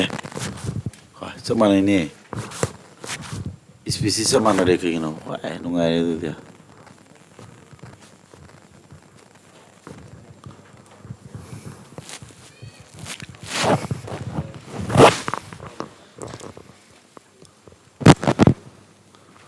Hello ma'am. Good evening ma'am. Howji tꯧꯗꯣꯏꯁꯦ vocabulary day 18 ko ꯑꯩꯒꯤ ko SSC ꯑꯃꯁꯨꯡ ꯑꯇꯩ competitive ꯑꯦꯛꯖꯥꯝꯁꯤꯡꯒꯤ ko English vocabulary improve ꯑꯣꯏꯅꯅꯕ ko ꯅꯨꯡꯇꯤꯒꯤ ꯄꯥꯒꯗꯕ daily basis ko ꯅꯣꯡꯃꯒꯤ ꯄꯥꯒꯗꯕ ꯆꯥꯔꯠ ꯑꯣꯏꯅ ꯁꯦꯝꯗꯣꯛꯑꯒ ꯇꯥꯛꯄ ꯑꯗꯨꯒꯨꯝꯕ vocabulary class ꯇꯣ ꯉꯁꯤꯒ ꯅꯨꯃꯤꯠ 19 ꯁꯨꯕ ꯊꯣꯛꯑꯦ ꯑꯗꯨ ꯂꯣꯛ ꯊꯨꯡꯕꯒꯤ ꯉꯔꯥꯡ ꯀꯩꯅꯣ ꯇꯧꯕ ꯋꯥ ꯈꯔꯦꯟ ꯇꯧꯃꯟꯕ ꯊꯦꯡꯅꯁꯨ ꯇꯨꯝꯃꯒ ꯏꯁꯥꯁꯨ ꯈꯔ ꯑꯦꯛꯖꯣꯁ ꯇꯧꯔꯦ ꯑꯗꯨꯒ ꯈꯣꯟꯖꯦꯜꯁꯨ ꯈꯤꯇꯪ ꯋꯥꯏꯑꯦꯀꯣ ꯋꯥ ꯉꯥꯡꯕ vocabularyꯒꯤ PDF ꯑꯣꯏꯅ ꯊꯥꯕꯤꯔꯛꯑꯣ ꯃꯦꯠꯁꯀꯤ ꯑꯣꯏꯅ ꯇꯧꯁꯦ ꯀ꯭ꯂꯥꯁꯁꯦ vocabulary ꯉꯥꯛꯇ ꯑꯊꯍꯜꯂꯝꯒꯦ ꯀꯣ ꯌꯦꯡꯉꯣ vocabularyꯁꯤ PDF ꯊꯥꯔꯛꯀꯦ ꯑꯊꯁꯨ ꯍꯜꯂꯝꯗꯣꯏꯅꯤꯀꯣ ꯌꯦꯡꯉꯣ ꯉꯔꯥꯡ ꯗꯦ 17 ꯇꯧꯔꯦ ꯗꯦ 18 ꯅꯤꯀꯣ ꯇꯧꯗꯣꯏꯁꯦ 18 ꯁꯨꯕ ꯗꯦꯗ 31 days ꯐꯥꯎꯒꯤꯅꯦ ꯍꯟꯗꯛ ꯄꯤꯗꯣꯏꯁꯤꯀꯣ ꯏꯍꯥꯟ ꯍꯥꯟꯕꯃꯛꯇꯗ ꯁꯤꯒꯤ one word substitution ꯀꯣ one wordꯅ ꯃꯍꯨꯠ ꯁꯤꯜꯂꯣ ꯍꯥꯏꯕꯗꯣ ꯑꯍꯥꯟꯕꯒꯤꯅꯤꯁꯤꯅ ꯀꯩꯅꯦ ꯍꯥꯏꯕ 2019ꯒꯤ ꯀꯔꯤ SSC GDꯒꯤ ꯁꯤꯗꯒꯤ ꯂꯧꯊꯣꯛꯈꯤꯕ ꯑꯅꯤꯅꯤꯀꯣ ꯁꯤꯅ ꯀꯣꯏꯁꯟꯗꯨꯅꯤ ꯁꯤꯅ ꯑꯟꯁꯔꯗꯨꯅꯤꯀꯣ ꯃꯥ ꯍꯥꯏꯁꯤ ꯀꯩꯅꯣ one who ꯀꯩ ꯍꯥꯏꯕ one who does not take any alcoholic drink ꯌꯨ ꯅꯣꯡ ꯑꯃꯇ ꯊꯛꯇꯕ ꯃꯤꯁꯦ ꯀꯩ ꯀꯧꯒꯦ ꯑꯗꯨꯝ ꯃꯤꯁꯛꯁꯦ ꯀꯩ ꯀꯧꯋꯦꯕ teetotaler ꯀꯧꯋꯦꯀꯣ ꯃꯈꯣꯏꯁꯤ ꯀꯃꯟ ꯅꯥꯎꯟ ꯑꯣꯏꯅ ꯌꯨꯁ ꯇꯧꯅꯦꯕ ꯀꯔꯝꯕ ꯃꯤ ꯃꯈꯜꯅꯣ teetotaler ꯅꯤꯁꯥ ꯆꯥꯗꯕ ꯑꯩꯒꯨꯝꯕꯀꯣ ꯑꯩ ꯅꯤꯁꯥ ꯆꯥꯗ꯭ꯔꯦ ꯑꯗꯨ ꯑꯣꯏꯇꯥꯔꯗꯤ teetotaler ꯀꯧꯔꯦ ꯍꯥꯟꯅ ꯆꯥꯔꯝꯃꯁꯨ ꯍꯧꯖꯤꯛ ꯆꯥꯗ꯭ꯔꯦ teetotaler ꯑꯣꯏꯔꯦ ꯅꯠꯇ꯭ꯔꯥ 2016 ꯖꯨꯟ 1 ꯊꯥꯗꯣꯛꯈ꯭ꯔꯦ ꯅꯤꯁꯥ ꯃꯅꯝꯕꯨ ꯇꯥꯗ꯭ꯔꯕꯅꯤꯀꯣ ꯍꯧꯖꯤꯛꯁꯦ ꯌꯦꯡꯉꯣ ꯑꯗꯨꯅ astronaut ꯍꯥꯏꯕꯁꯤ ꯀꯩꯅꯣ a person who is trained to travel in a spacecraft ꯁ꯭ꯄꯦꯁꯀ꯭ꯔꯥꯐꯇ ꯀꯣ ꯆꯠꯄꯒꯤ ꯇ꯭ꯔꯦꯟ ꯇꯧꯔꯤꯕ ꯑꯗꯨꯒꯨꯝꯕ ꯃꯤꯁꯛꯇꯣ ꯀꯩꯗꯧꯔꯦ ꯑꯦꯁꯇ꯭ꯔꯣꯅꯣꯠ ꯀꯧꯏꯀꯣ ꯒ꯭ꯌꯥꯟ ꯇꯥꯕ꯭ꯔꯥ ꯍꯥꯏꯁꯦ ꯍꯥꯟꯅꯒꯤ ꯁꯣꯚꯤꯌꯦꯠ ꯌꯨꯅꯤꯌꯟ ꯂꯩꯔꯤꯉꯩꯒꯤ ꯑꯗꯨꯒꯤ ꯃꯇꯝꯒꯤ ꯑꯦꯁꯇ꯭ꯔꯣꯅꯣꯠ ꯑꯣꯏꯔꯒꯅ ꯀꯣꯁꯃꯣꯅꯣꯠ ꯍꯥꯏꯅ ꯀꯧꯏꯀꯣ ꯃꯣꯏꯒꯤꯅ ꯑꯃ ꯌꯥꯕ꯭ꯔꯥ ꯁꯤꯃ ꯂꯩꯔꯦ ꯃꯤꯁꯛ ꯑꯃꯅꯤꯅ ꯁꯤ ꯀꯃꯟ ꯅꯥꯎꯟ ꯑꯣꯏꯔꯅꯤꯀꯣ ꯅꯦꯛꯁ ꯁꯤꯅ ꯃꯉꯥ ꯀꯣ 5 ꯇꯣꯏꯅ ꯍꯪꯒꯟꯕ ꯃꯣꯁ ꯔꯤꯄꯤꯇꯦꯠ 5 ꯑꯃꯒ ꯑꯃꯨꯛ ꯌꯦꯡꯉꯁꯤꯀꯣ ꯁꯤ ꯌꯥꯝ ꯀꯟꯅ ꯀꯣꯏꯊꯣꯛꯇꯕꯤꯗ ꯇꯧꯁꯤ A poem that has 14 lines is containing 10 syllables and a fixed pattern of rhyme. ꯃꯔꯨꯑꯣꯏꯅ ꯏꯁꯝ ꯁꯝꯅ ꯍꯥꯏꯔꯕꯗ 14 ꯄꯔꯦꯡ 13 ꯌꯥꯎꯕ ꯄꯔꯦꯡ 13 ꯁꯥꯡꯕ ꯑꯗꯨꯒꯨꯝꯂꯕ ꯁꯩꯔꯦꯡꯗꯣ ꯑꯩꯈꯣꯏꯅ ꯀꯩ ꯀꯧꯏ ꯁꯣꯅꯦꯠ ꯀꯥꯏꯅ ꯑꯩꯈꯣꯏꯅ ꯊꯥꯏꯅ ꯃꯦꯇ꯭ꯔꯤꯛꯇꯒ ꯇꯝꯃꯛꯄꯗꯨꯅꯤꯀꯣ ꯑꯗꯨ ꯁꯩꯔꯦꯡ ꯃꯈꯜ ꯑꯃꯅꯦ ꯑꯗꯨꯅ ꯁꯦ ꯅꯥꯎꯟ ꯑꯣꯏꯅ ꯌꯨꯁ ꯇꯧꯔꯅꯤꯀꯣ ꯃꯊꯪꯗ government of a country by religious leaders ꯙꯔꯃꯒꯤ ꯀꯣ ꯙꯔꯃꯒꯤ ꯂꯝꯗ ꯈ꯭ꯋꯥꯏꯗꯒꯤ ꯃꯀꯣꯛ ꯊꯣꯡꯉ ꯂꯩꯕꯀꯣ ꯌꯥꯟꯅꯕ꯭ꯔꯥ ꯍꯥꯏꯁꯦ ꯙꯔꯃꯗ ꯑꯩꯈꯣꯏ ꯃꯀꯣꯛ ꯊꯣꯡꯉ ꯂꯩꯕ ꯃꯈꯣꯏꯁꯤꯡꯗꯨꯅ punzillaga chalaiba adum sarkar makhal asi kari koi theocracy koi ko sarkar makhal mayam lei democracy ga haina lei ridana ko plutocracy ha adagi mayam lei bane oligarchy ga haina mayam lei ko aduna sidai sinda ke dora religious leaders sing dharma gi oiba awang bathak ta lei mi sing na chalaiba sarkar sidi red ai kai pa tu basida lei makoi khangi dra mi si kan hukpodo masak na mi si radi akoina lei makoi par hu idana aduma lei makoi duni an arrangement of flowers and leaves in a circle round koirga ko now no idini si ko place on graves worn on head hung on doors as Christmas decoration when sutoba na traga mi si bagi makok to hupudo haibane ko madu kai ko eba arba adu ido read ko mathangda one was substitution most repeated ko ani le walori do xenophobia habis ke no mi to ki baje mi masak khang da inong no ba mi gum theng na bada ki baje adu gi kai ko ba xenophobia ko phobia pala di ki bu ne bu ko aki ba ma du na no ni use to di ne ko claustrophobia ga yaw gre na ko confine over place the label ki bu claustrophobia ga na natra adi abdicate abdicate no se abdicate ba when use to di ne ma si ke no akoi running tho ama su maharani gi khubam pham do thadok podo madu kai ko eba to give up the position of being king or queen natraga ni to khubam thadok pa natra maharani natraga queen oi bodo madu thadok podo bodo kai ko eba abdicate ko ko sumaina wahi ko amana mu sinba sugumba sima ngasi no magi previous year question ani ma gdd correction tore atai ju previous year adum way bu ko aina black book ki yamna maming sat pa to ina repeated to go me handle collection tawroga 2019 da ai sat sing de mak ta sum vocabulary pa ba si no ma da khang ba para ya de no mi sat no ma gi sa ma da khara par him sat ki ba yanda bra da ko thana ma tam no ma gi dai sar sajen tawroga tham le ka na masang ga saukhala ka to wi de ko admaina akoi gi balance dar ki type ta sang na pa na na ba sindok pa aduna si beginners study plan de 18 hai ado day 31 mo fa bada dum yam ina boidu ni kuno gi exam si ko na yam sana bani question yengo idiom sam lai ko praman panthai gi mo want to curl up and die de keno yam ti na ikai banang ba ikai ba pokposi kedo ba ikai banang ba ikai ba pokposi kedo ba want to curl up and die ai ko feel terribly ashamed and sorry havne ko yam sathi ni ikai banang ba havne be at a loss for what side kari tau da gi khang da bu kari ha ge da gi kari tau da khang da bu se ke do ba si ba when use to ni ko not know what to say kari ha ge da khang da kari ha ge da bu no khang da ba phumang na ba ta re ko si sina gd 2019 gi previous year ne ko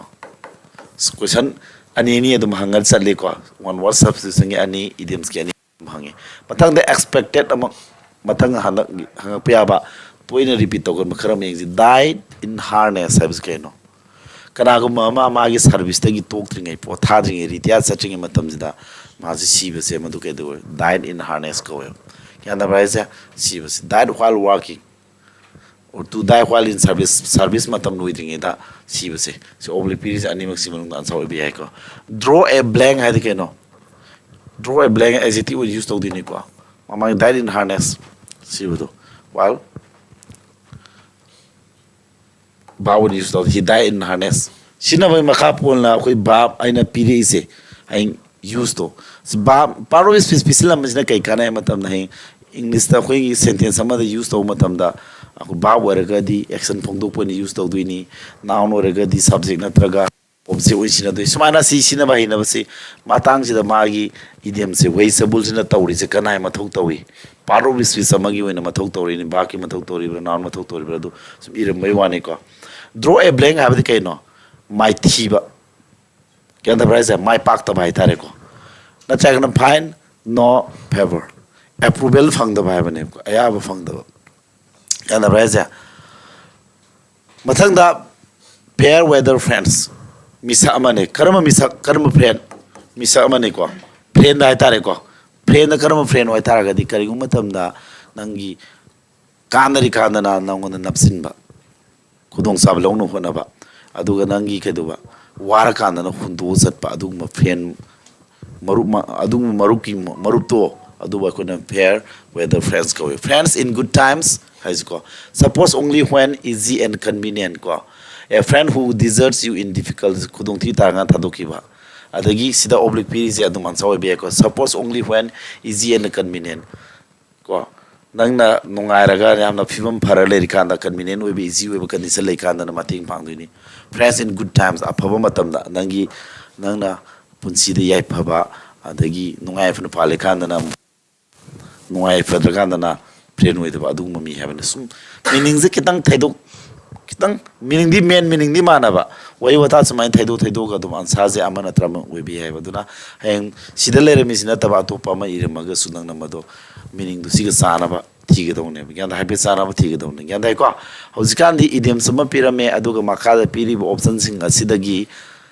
sana ba tra yu haiba ma adamain hang ba ma na traga na meaning we na pithoga masigi meaning ji sien ba masi meaning ji leiba adugum idioms kai no haina hausikan di adumaina so hange ba handaki training 2024 swagi matamda thaba competitive exam SSC gumagi se sumain hange ko then idioms ke le mori bani do feather in one scape as a thing nate nangi masak thokpa nangi hana tawbang mayam nangi estimate marak ado anobe estimate amag hapsin ba suppose nang hana national award phangale rame natra atope award ma phangzila di madu ke dora feather in one scape haidune feather in your cap haidune haida anoba top padangi masak khangbe aba kari mamaga ma hapsil lakode and you and additional distinct nang ko anoba amasung ahenba distinction adi top nang khangbe aba kai gumu dune ko and achievement ko achievement ama hairasu yare ko na chaga ne an accomplishment adi kari gumu nang na to banga ma pangthok pangam dune ko to be proud of nang na chok thok saningai oi ba du man na kari gumu tawri bu do mudu su haibe ya for good abadi kai no ko I am living Manipur for good Manipur matam su be thadoi ga hadi for adbaki mong di use tawai ko sini noun mong di use tawai ko permanently have matam supagi wina ko next synonym am la ata meaning mana bi yuna iota ji khangbra iota ji matang sina noun ne ko magi paro bisbisi yamna sang yam da ba khajik tang hai bane ba ai koi maitel on da seng haraga di khajik tang bit ai di khajik tang ko yanda bra jil la bi kai no produce nataga provide pibado puthok nataga karigum piba full oina pbi result oina pbi ko adu kari result gumba piba ko adu crop oina piba mai manong na singba puthokpa siguma se yil hai ko adu harvest hai dikai dore mai marong lokpa natra haina daina adagi akogi nga na singbo erga sa nga na singbo luerga yamna lok yamna koi mahi saba kunma harvest adum kawe adu su ko adu na bamne yarabasa mathangda dirt id ke magi amuk sina 2019 gi gd gi ko ssc gd da hangi ba question ani ni local pe wani next toina repeat togan ba manga mang hapsela ji dirt id ke no word pa no word pa ni sang word pa ni ko sang word pa ko scarcity word pa shortage of money nowadays I have shortage of money ai paisa wale paisa kom de hai ne ko lack id what pa shortfall id sang anta ba what pa deficiency ga id ke no acquired immunodeficiency syndrome gan SIB daga yaw deficiency id what pa ge ne what pa gi syndrome ga na haina dro aduna deficiency id what pa ko decimated id ke no karigumba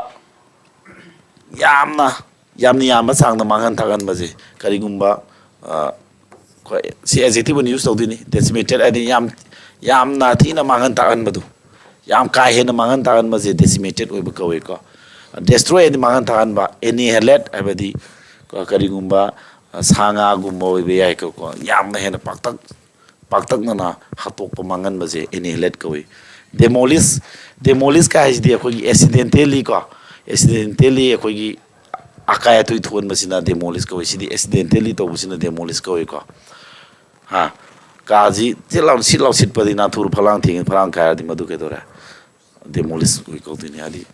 ko adagi desolate abadi tak tum bai di miji kariguma mafam je di tak pa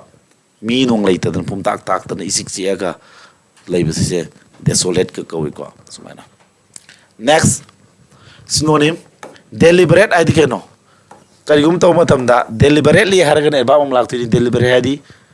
karigum taw matamda pukning na hana plan tawraga intentionally tawge haiba wakal ama yawra tawbasina deliberate oiba kawiko intentional oibaji nang pukning na khalaga accident magi di opposite di accidental haidi ni ko haidi accidental khangodana torokpa khangdana soidana torokpasina accidental ka oidana sidi deliberate haji tawg yaung to boidin plan to boidin intended haidi pukning na ningaga conscious haidi aware oibudu nang khangaga nangi wakhan na gyan ta ba yauna khangodana nataba khangba yauna plan haidi thorang natra tawbasina ere ko meaning khangjilo se athak khangna maitelon da athak khangna pabasina di hengyan da phaba adi kaw da thu diba delas adi keno yam na khangudana nongji iman mandana nongji hidaba yawi ko madu ke dore heavy rainfall ko karamba heavy rainfall no khangudane iman mandana talon sudara ko nongje delas ko ko now ne adu di flood ising iso ko overflow id patho sen maje turen woj imai patho sen ta de overflow ko re ko turen id ke dore yam na safu kanna yam saung na ising sina ikang khongdana sar launa yu akhui turen gum maji ke dawe yamna sing de gi horaga sen ba akhui turen gum ba akhui khungang de ga sen ba turen ma sa sing ke dore a singya som da nong kan chu gi ta di gang khongdana ising je ngak tang sai di ikang ithen thela mai sing du zwang launa jawlan hawra jawlan so kan dorok tro na taga so nui yengone akhui dang gum close to rum da talang khanda tha du di sing ji wang launa nga ta safu kan sen ra du ma safu kan ba adu mai sing isen du ni turen ai ji ko next despair habedi kaino thazaba asalai taba kanda bhaisa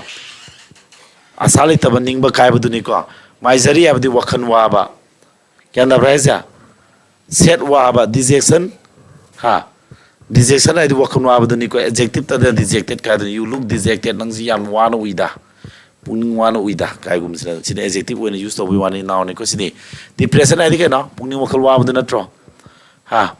melancholy siju yam set of the natro yai ko si awaba ngakani sida palli si ko despair asalai taba mai the opposite the hope ai the asalai ba har ka du natro opposite na mang natra next antonym mang la ji synonym loigre antonym ni ani mang la 2000 SSGD 2000 kya no 20 ga 19 ni ko se what spirit ai the no karigu mama what spirit hadi keno kariguma ma thodom thosu lay kariguma ma lay buere ga sumadu kena mafam yam na paktak sandungna pak sandungna layba natra layra ga su kariguma thodom thosu pak san thokpa adu ke do what spirit ko he kenda baja yam na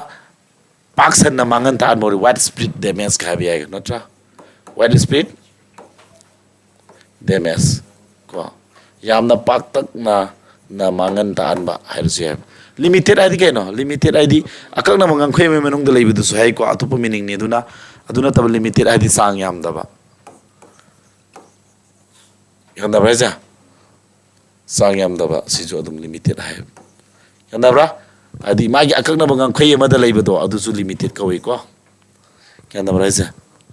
akak na matam manung taw gudam ni khai ba sum adu gi limited tu su meaning amani meaning du ko pompous adi kaino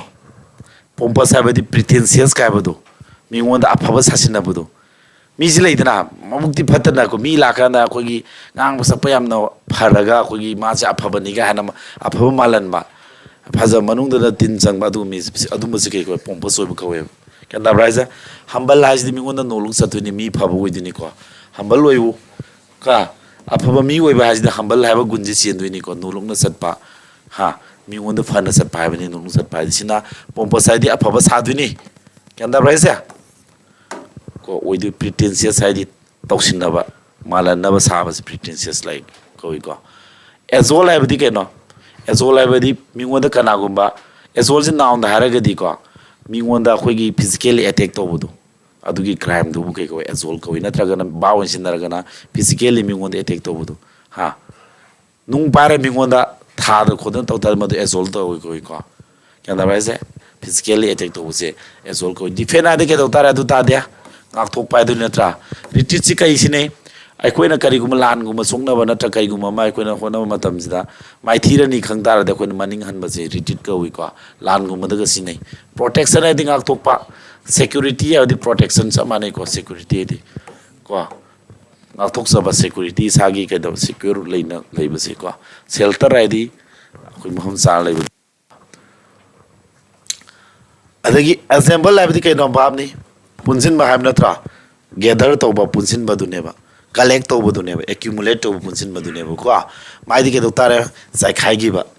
ꯃꯆꯣꯏ ꯃꯆꯣꯏ ꯃꯐꯝ ꯇꯣꯉꯥꯟ ꯇꯣꯉꯥꯟꯕ ꯃꯐꯝꯗ ꯁꯟꯗꯣꯛꯈꯤꯕ ꯑꯗꯨꯗꯤ ꯀꯣ ꯀꯩꯗꯧ ꯇꯥꯔꯦ ꯑꯗꯨꯗꯤ ꯗꯤꯁꯄꯔꯁ ꯆꯥꯏꯈꯥꯏꯈꯤꯕ ꯑꯗꯨꯃꯥꯏꯗꯤ ꯁꯤꯗ ꯃꯤꯅꯤꯡ ꯃꯥꯟꯅꯕꯗ ꯀꯣꯟꯁꯦꯟꯇ꯭ꯔꯦꯠ ꯍꯥꯏꯁꯨ ꯌꯥꯏꯀꯣ ꯀꯣꯟꯁꯦꯟꯇ꯭ꯔꯦꯠ ꯍꯥꯏꯁꯨ ꯌꯥꯏ ꯁ꯭ꯀꯦꯇꯔ ꯆꯥꯏꯈꯥꯏꯈꯤꯕ ꯕ꯭ꯔꯦꯛ ꯑꯞ ꯀꯥꯏꯊꯔꯛꯄꯗꯨ ꯅꯠꯇ꯭ꯔꯥ ꯁ꯭ꯄ꯭ꯂꯤꯠ ꯍꯥꯏꯕꯗꯤ ꯃꯆꯣꯏ ꯃꯆꯣꯏ ꯀꯥꯏꯊꯕꯗꯨꯅꯦ ꯑꯗꯨꯁꯨ ꯅꯠꯇ꯭ꯔꯥ ꯑꯗꯨꯅ ꯁꯤꯅ ꯄꯨꯟꯁꯤꯟꯕ ꯍꯥꯏꯕꯅꯤ ꯄꯨꯟꯁꯤꯟꯕ ꯀꯥꯏꯊꯕ ꯉꯥꯛꯇꯅꯤ ꯁꯤꯗ ꯍꯥꯏꯔꯛꯏꯁꯤꯅꯀꯣ ꯅꯦꯛꯁꯇ ꯕꯦꯅꯨꯕꯦꯂꯦꯟ ꯍꯥꯏꯕꯗꯤ ꯌꯥꯝꯅ ꯊꯧꯖꯥꯅ ꯍꯩꯕ ꯑꯦꯗꯖꯦꯛꯇꯤꯞꯅꯤꯀꯣ ꯀꯥꯏꯟ ꯑꯣꯏꯕꯗꯣ ꯃꯤꯉꯣꯟꯗ ꯀꯥꯏꯟ ꯑꯦꯟ ꯖꯦꯅꯔꯁ ꯑꯣꯏꯕꯁꯤ ꯄꯨꯛꯆꯦꯜ ꯆꯥꯎꯕꯁꯤꯀꯣ ꯄꯨꯛꯆꯦꯜ ꯖꯦꯅꯔꯁ ꯑꯣꯏꯕ ꯒꯥꯏꯁꯤꯗꯤꯀꯣ ꯃꯌꯥꯝ ꯃꯤꯉꯣꯟꯗ ꯄꯤꯒꯦ ꯈꯟ ꯇꯥꯔꯒꯗꯤ ꯃꯗꯨ ꯄꯨꯛꯆꯦꯜ ꯆꯥꯎꯅꯅꯦ ꯄꯥꯃꯨꯗꯅ ꯊꯛ ꯄꯤꯊꯣꯛꯑꯅꯤꯀꯣ ꯂꯤꯛꯇꯕꯗꯨꯅꯦꯕꯀꯣ ꯃꯦꯂꯦꯕꯦꯂꯦꯟ ꯍꯥꯏꯗꯤ ꯀꯩꯅꯣ ꯃꯤꯉꯣꯟꯗ ꯈꯨꯗꯣꯡꯊꯤꯕ ꯊꯣꯛꯍꯟꯅꯤꯡꯉꯥꯏ ꯃꯤꯉꯣꯟꯗ ꯍꯥꯝ ꯇꯧꯒꯗꯒꯤꯗ ꯇꯧ ꯂꯩꯕ ꯃꯤꯉꯣꯟꯗ ꯑꯌꯦꯠ ꯑꯄꯟ ꯊꯣꯛꯍꯟꯒꯗꯩꯗ ꯇꯧ ꯂꯩꯕꯁꯦ ꯃꯦꯂꯦꯕꯣꯂꯦꯟ ꯀꯧꯏꯀꯣ ꯁꯤ ꯃꯂꯕꯂꯟ ꯍꯥꯏꯅ ꯄꯥꯏꯀꯣ ꯃꯣꯏꯅ ꯄꯥꯕꯗꯗꯤ ꯗꯤꯛꯁꯅꯥꯔꯤꯗꯗꯤ ꯃꯂꯕꯂꯟ ꯀꯥꯏꯅꯀꯣ ꯃꯥꯔꯁꯤꯂꯦꯁ ꯍꯥꯏꯗꯤ ꯃꯤꯅꯨꯡꯁꯤ ꯂꯩꯇꯕꯒ ꯍꯥꯏꯗꯥꯏꯅꯦ ꯑꯦꯇ꯭ꯔꯣꯁꯦꯁꯀ ꯍꯥꯏꯕꯁꯤꯗꯤ ꯌꯥꯝ ꯇꯝꯊꯤꯕꯗꯣ ꯍꯥ ꯕ꯭ꯔꯨꯇꯦꯂꯤꯇꯤꯒ ꯑꯣꯏꯕꯗꯣ ꯕ꯭ꯔꯨꯇꯦꯂꯤꯇꯤꯒ ꯍꯥꯏꯔꯁꯨ ꯍꯥꯞꯆꯤꯜꯂꯁꯨ ꯌꯥꯏꯀꯣ ꯁꯤꯗ ꯕ꯭ꯔꯨꯇꯦꯂꯤꯇꯤ ꯃꯥꯒꯤ ꯑꯃꯨꯛ ꯍꯦꯛ ꯇꯧꯕꯅꯤꯀꯣ ꯕ꯭ꯔꯨꯇꯦꯂꯤꯇꯤ ꯇꯝꯊꯤꯕꯗꯣ ꯕꯥꯔꯕꯔꯤꯛꯁꯤ ꯕꯥꯔꯕꯔꯤꯛ ꯑꯣꯏꯕ ꯕꯥꯔꯕꯔꯁ ꯑꯣꯏꯕ ꯍꯥꯏꯅꯩꯀꯣ ꯂꯩꯕꯥꯛ ꯃꯆꯥ ꯇꯥꯗꯕ ꯇꯧꯊꯣꯔꯛꯄꯗ ꯑꯩꯈꯣꯏꯒꯤ ꯏꯗꯨ ꯌꯥꯎꯗꯕ ꯏꯗꯨꯀꯦꯁꯟ ꯌꯥꯎꯗꯕꯒꯤ ꯃꯃꯤ ꯇꯥꯕ ꯇꯧꯊꯣꯔꯛꯄꯗ ꯆꯠꯅ ꯀꯥꯡꯂꯣꯟ ꯌꯥꯎꯗꯅ ꯍꯥꯏꯗꯤ ꯂꯥꯏꯔꯤꯛ ꯂꯥꯏꯁꯨ ꯍꯩꯕ ꯃꯤꯅ ꯇꯧꯒꯗꯕ ꯃꯑꯣꯡꯗ ꯇꯧꯗꯕꯁꯦ ꯍꯥꯏꯗꯤ ꯁꯤ ꯕꯥꯔꯕꯔꯤꯛ ꯑꯣꯏꯕ ꯒ꯭ꯌꯥꯟ ꯇꯥꯕ꯭ꯔꯥ ꯍꯥꯏꯁꯦ ꯒ꯭ꯌꯥꯟ ꯇꯥꯏꯀꯣ ꯂꯩꯕꯥꯛ ꯃꯆꯥ ꯇꯥꯗꯕꯒ ꯍꯥꯏꯅꯩ ꯑꯩꯈꯣꯏꯒꯤ ꯏꯃꯥꯂꯣꯟꯗ ꯁꯦꯡꯅ ꯍꯟꯗꯣꯛꯑꯒꯗꯤ ꯂꯩꯕꯥꯛ ꯃꯆꯥ ꯈꯔ ꯇꯥꯕ ꯋꯥꯠꯂꯤ ꯃꯣꯏꯒꯤ ꯏꯃꯨꯡ ꯃꯅꯨꯡꯗꯣ ꯀꯩ ꯍꯥꯏꯔꯗꯤ ꯕꯥꯔꯕꯔꯁ ꯑꯣꯏ ꯍꯥꯏꯗꯣꯏꯅꯤ ꯒ꯭ꯌꯥꯟ ꯇꯥꯕ꯭ꯔꯥ ꯍꯥꯏꯁꯦ ꯕ꯭ꯔꯦꯖꯟ ꯍꯥꯏꯗꯤ ꯏꯀꯥꯏ ꯈꯪꯗꯕ ꯍꯥꯏꯕꯅꯤꯀꯣ ꯕ꯭ꯔꯦꯖꯟ ꯍꯥꯏꯕꯗꯤ ꯑꯦꯗꯖꯦꯛꯇꯤቭ ꯏꯀꯥꯏ ꯈꯪꯗꯕ ꯃꯣꯗꯦꯁ ꯍꯥꯏꯁꯤ ꯀꯩꯅꯣ ꯏꯀꯥꯏ ꯈꯪꯗꯕ ꯃꯃꯥꯏ ꯊꯥꯕ ꯃꯤꯅꯤꯀꯣ ꯃꯣꯏꯁꯤ ꯕ꯭ꯔꯦꯖꯟ ꯑꯣꯏꯕ ꯍꯥꯏꯁꯤꯗꯤ ꯑꯗꯨꯒ ꯃꯣꯗꯦꯁ ꯑꯣꯏꯕ ꯍꯥꯏꯕꯁꯤꯗꯤ ꯃꯣꯗꯦꯁ ꯑꯣꯏꯕ ꯍꯥꯏꯕꯁꯤꯗꯤ ꯀꯩꯅꯣ ꯍꯥꯏꯇꯥꯔꯒꯗꯤ ꯅꯪꯒꯤ ꯇꯧꯕ ꯉꯝꯕ ꯃꯌꯥꯝ ꯑꯃ ꯂꯩꯖꯔꯒꯁꯨ ꯅꯔꯥ ꯅꯊꯨꯝ ꯃꯌꯥꯝ ꯄꯥꯏꯖꯔꯒꯁꯨ ꯅꯪꯁꯦ ꯑꯥꯏ ꯑꯦꯁ ꯑꯣꯐꯤꯁꯥꯔ ꯑꯣꯏꯔꯒꯁꯨ ꯃꯤꯉꯣꯟꯗ ꯎꯠꯊꯣꯛꯆꯔꯔꯣꯏ ꯆꯝꯅ ꯁꯥꯙꯥꯔꯟ ꯑꯣꯏꯅ ꯃꯤꯆꯝ ꯑꯃꯒꯨꯝꯅ ꯎꯠꯊꯣꯛꯆꯕꯒꯤ ꯊꯕꯛꯁꯦ ꯌꯥꯎꯗꯅ ꯋꯥꯁꯦ ꯅꯪꯒꯤ ꯇꯧꯕ ꯉꯝꯕ ꯃꯌꯥꯝ ꯑꯩꯗꯤ ꯑꯗꯨꯅꯤꯒ ꯑꯗꯥꯅꯤꯒ ꯌꯥꯝ ꯍꯥꯏꯗꯅ ꯍꯥꯏꯔꯔꯣꯏ ꯃꯥꯗꯤ ꯌꯥꯝ ꯆꯝꯅ ꯍꯤꯡꯕ ꯃꯤꯁꯦ ꯃꯣꯗꯦꯁ ꯍꯥꯏꯁꯤꯀꯣ ꯉꯥꯡꯊꯣꯛꯇꯅ ꯍꯤꯡꯕꯁꯦ ꯃꯤꯛ ꯍꯥꯏꯗꯤ ꯀꯩꯅꯣ ꯃꯤ ꯌꯥꯝ ꯌꯦꯠꯅꯅꯤꯡꯗꯕ ꯃꯤꯉꯣꯟꯗ ꯃꯤꯅ ꯑꯗꯨ ꯇꯧ ꯑꯗꯥ ꯇꯧ ꯍꯥꯏꯔꯁꯦ ꯑꯁ ꯑꯗꯨ ꯌꯥꯗꯦ ꯌꯥꯔꯣꯏ ꯌꯥꯝꯅ ꯑꯥꯔꯒꯨꯃꯦꯟ ꯇꯧꯗꯅ ꯍꯦꯛ ꯌꯥꯊꯣꯛꯀꯟꯕꯁꯦ ꯃꯤꯛ ꯑꯣꯏꯕ ꯀꯧꯏꯀꯣ ꯔꯤꯇꯥꯌꯔꯤꯡ ꯑꯣꯏꯗꯦ ꯍꯥꯏꯗꯤ ꯌꯥꯝ ꯁꯥꯏ ꯑꯣꯏꯕ ꯍꯥꯏꯁꯦ ꯃꯤ ꯔꯤꯇꯥꯌꯔꯤꯡ ꯍꯥꯏꯁꯦ ꯄꯣꯊꯥꯕꯗꯨꯒꯤ ꯅꯠꯇꯦꯀꯣ ꯃꯇꯥꯡ ꯔꯤꯇꯥꯌꯔꯤꯡꯒꯤ ꯁꯥꯏ ꯃꯥꯅ ꯏꯀꯥꯏ ꯊꯤꯒꯟꯕ ꯃꯤ ꯂꯣꯏꯅꯕ ꯌꯥꯝ ꯇꯟꯕ ꯃꯤꯁꯦ ꯃꯤ ꯌꯥꯝ ꯂꯣꯏꯅꯒꯟꯗꯕ ꯃꯤꯒ ꯈꯔ ꯄꯨꯜꯂ ꯂꯩꯔꯝꯃꯗꯒꯤ ꯆꯠꯄꯗ ꯑꯩꯈꯣꯏ ꯃꯀ꯭ꯂꯥꯛ ꯅꯤꯛꯄ ꯀꯥꯡꯕꯨꯁꯤꯅꯤ ꯔꯤꯇꯥꯌꯔꯤꯡ ꯍꯥꯏꯁꯤꯀꯣ ꯔꯥꯁꯤ ꯁꯣꯟꯕ ꯀꯥꯡꯕꯨ ꯇꯤꯃꯤꯠ ꯍꯥꯏꯗꯤ ꯃꯤꯀꯤ ꯊꯤꯀꯣ ꯑꯩꯈꯣꯏꯒꯤ ꯐꯤꯂꯝ ꯂꯩꯗꯅ ꯀꯩꯀꯨꯒꯤ ꯃꯤꯀꯤ ꯊꯤ ꯑꯗꯨꯅꯤ ꯇꯤꯃꯤꯠ ꯍꯥꯏꯁꯦ ꯇꯤꯃꯤꯠ ꯍꯥꯏꯗꯤ ꯇꯤꯃꯤꯠ ꯄꯥꯔꯠ 1 ꯇꯤꯃꯤꯠ ꯄꯥꯔꯠ 2 ꯂꯩꯗꯥꯏ ꯃꯤꯀꯤ ꯊꯤ ꯄꯥꯔꯠ 1 ꯄꯥꯔꯠ 2 ꯀꯣ ꯕꯤꯇ꯭ꯔꯦꯜ ꯍꯥꯏꯗꯤ ꯀꯩꯅꯣ ꯅꯥꯎꯅꯦ ꯅꯝꯊꯥꯛ ꯍꯥꯏꯕꯅꯤꯀꯣ ꯃꯤꯒꯤ ꯊꯥꯖꯕꯗꯨꯅꯦ ꯕꯤꯇ꯭ꯔꯦꯜ ꯍꯥꯏꯕꯗꯤꯀꯣ ꯂꯣꯌꯦꯜꯇꯤ ꯍꯥꯏꯕꯁꯤꯅ ꯀꯩꯗꯧꯔꯦ ꯐꯦꯠꯐꯨꯜ ꯑꯣꯏꯕ ꯃꯤꯒꯤ ꯇꯧꯕꯤꯃꯟ ꯈꯪꯕ ꯃꯤꯟꯁ ꯍꯥꯏꯗꯤ ꯃꯤꯒꯤ ꯊꯥꯖꯕ ꯃꯥꯡꯍꯟꯗꯅ ꯆꯠꯄ ꯇꯧꯕꯤꯃꯟ ꯈꯪꯕ ꯃꯤꯟꯁ ꯃꯤꯅ ꯇꯧꯔꯛꯄꯗꯨꯒꯤ ꯆꯥꯟꯅꯅ ꯅꯪꯅꯁꯨ ꯋꯥ ꯉꯥꯡꯅ ꯇꯧꯕꯤꯕꯁꯤ ꯐꯦꯠꯐꯨꯜ ꯑꯣꯏꯕ ꯀꯧꯏ ꯂꯣꯌꯦꯜꯇꯤ ꯑꯣꯏꯕ ꯀꯧꯏꯀꯣ ꯁ꯭ꯇꯦꯟ ꯕꯥꯏ ꯍꯥꯏꯗꯤ ꯀꯩꯅꯣ ꯍꯦꯛ ꯗꯔꯀꯥꯔ ꯑꯣꯏꯕ ꯃꯇꯝꯗ ꯁꯤꯖꯤꯟꯅꯕ ꯌꯥꯕꯒꯤ ꯃꯑꯣꯡꯗ ꯂꯩꯕꯁꯤ ꯁ꯭ꯇꯦꯟ ꯕꯥꯏ ꯀꯧꯏꯀꯣ ꯁ꯭ꯇꯦꯟ ꯕꯥꯏ ꯄ꯭ꯂꯦꯌꯔ ꯇꯥꯔꯝꯃꯅꯤꯀꯣ ꯃꯤ ꯃꯈꯣꯡ ꯇꯦꯛꯈ꯭ꯔꯦ ꯊꯛ ꯂꯥꯎꯅ ꯄꯥꯏꯁꯤꯜꯂꯒ ꯁꯤꯜꯂꯨꯗꯣꯏꯅꯦꯕ ꯍꯥꯏꯗꯤ ꯁꯤꯖꯤꯟꯅꯕ ꯌꯥꯕꯒꯤ ꯃꯑꯣꯡ ꯂꯩꯗꯣꯏꯅꯦꯕ ꯁ꯭ꯇꯦꯟ ꯕꯥꯏ ꯍꯥꯏꯁꯤꯀꯣ ꯑꯗꯒꯤ ꯚꯥꯔꯕ ꯑꯣꯏꯅ ꯁꯤꯖꯤꯟꯅꯀꯥꯟꯗ ꯁ꯭ꯇꯦꯟ ꯕꯥꯏ ꯂꯩꯀꯣ I will stand by for you ꯀꯣ I will stand by you forever ꯃꯇꯝ ꯆꯨꯞꯄꯗ ꯅꯪꯒꯤꯗꯃꯛꯇ ꯉꯥꯛꯑꯒ ꯂꯩꯅꯤ ꯍꯥꯏꯗꯤ ꯅꯪꯒꯤꯗ ꯄ꯭ꯔꯣꯇꯦꯛꯁꯟ ꯇꯧꯔ ꯂꯩꯅꯤ ꯀꯥꯏ ꯑꯗꯨꯁꯨ ꯍꯥꯏꯅꯩꯀꯣ ꯑꯦꯂꯤꯖꯦꯟꯁ ꯍꯥꯏꯕꯗꯤ ꯀꯩꯅꯣ ꯄꯣꯂꯤꯇꯤꯀꯦꯜ ꯄꯥꯔꯇꯤ ꯑꯃꯒꯨꯝꯕꯁꯦ ꯃꯇꯝ ꯆꯨꯞꯄꯗ ꯑꯗꯨꯝ ꯁꯞꯄꯣꯔꯠ ꯇꯧꯔ ꯂꯩꯕꯁꯦ ꯑꯦꯂꯤꯖꯦꯟꯁ ꯀꯧꯏꯀꯣ ꯃꯇꯥꯡꯁꯤꯗ ꯑꯦꯂꯤꯖꯦꯟꯁꯀꯤ ꯃꯤꯅꯤꯡꯁꯦ ꯑꯗꯨꯃꯥꯏꯅ ꯍꯥꯏꯗꯣꯏꯅꯦ ꯊꯥꯖꯕ ꯃꯉꯥꯟꯗ ꯂꯩꯕ ꯍꯥꯏꯕ ꯅꯠꯇ꯭ꯔꯣ ꯕꯤꯗꯨ ꯂꯨꯞꯄ ꯂꯩꯔꯦꯅꯦ ꯕꯤꯖꯦꯄꯤꯗꯨꯅ ꯐꯠꯇꯕ ꯇꯧꯔꯁꯨ ꯕꯤꯖꯦꯄꯤ ꯀꯜꯂꯒ ꯉꯥꯡ ꯂꯩꯗꯣꯏꯅꯤ ꯑꯗꯨꯝ ꯐꯦꯁꯕꯨꯛꯇꯁꯨ ꯑꯗꯨꯝ ꯈꯔ ꯎꯏꯀꯣ ꯑꯩꯅ ꯃꯤ ꯈꯔ ꯀꯣ ꯑꯗꯨꯝ ꯕꯤꯖꯦꯄꯤꯅ ꯐꯠꯇꯕ ꯇꯧꯔꯛꯑꯁꯨ ꯕꯤꯖꯦꯄꯤꯁꯦ ꯑꯗꯨꯝ ꯈꯜꯂ ꯉꯥꯡꯗꯣꯏꯅꯤ ꯐꯖꯕ ꯑꯃ ꯄꯨꯊꯣꯛ ꯉꯥꯡ ꯂꯩꯗꯣꯏꯅꯤ continuously support to leba aduma political party mo continuously support to ga di madu allegiance ko devotion ai di no eted oiba puning sapyong na lupaga leba kari gumba activity ma da lupsil laga leba thawa yausil leba adu gi dong thona leba ni ko sumana next spelling de ngo spelling da man to this hang this incorrectly spell what aran ma khandu ye kaino number a is the la le violence ai du na tro sida soidro bio violence ai di hingsa ai di khana tu na ba i nai ta ba khana tu na ba yaw si hingsa ko ko ya ba sa sina violence ko ni mathang da inertia ai di kaino inertia is now na to lack of energy what pa inertia meaning the energy what pa hai di pangan wat pa har jare ko energy ja nata lack of desire aning ba pa ma pok ta base haining ba pok ta base si ju desire wat pa si ju inertia ka wi nataga leng mangam da leng wat pagam da si inertia ka wi ko kya da base inertia ja ti I inertia se natro yare ko next spelling gi di ke no compliment ai di ke no now ni ko thagat wahi hai ne ko adigi si compliment amasu lei ko si compliment sina ai wai de ko sina ai wai sina I wai dra si compliment sina ke no mapung phal riba mapung phan ba hai bani sina ko sam na grammar da jaw bani ko he is a doctor hai kana ko si doctor ji kai kawi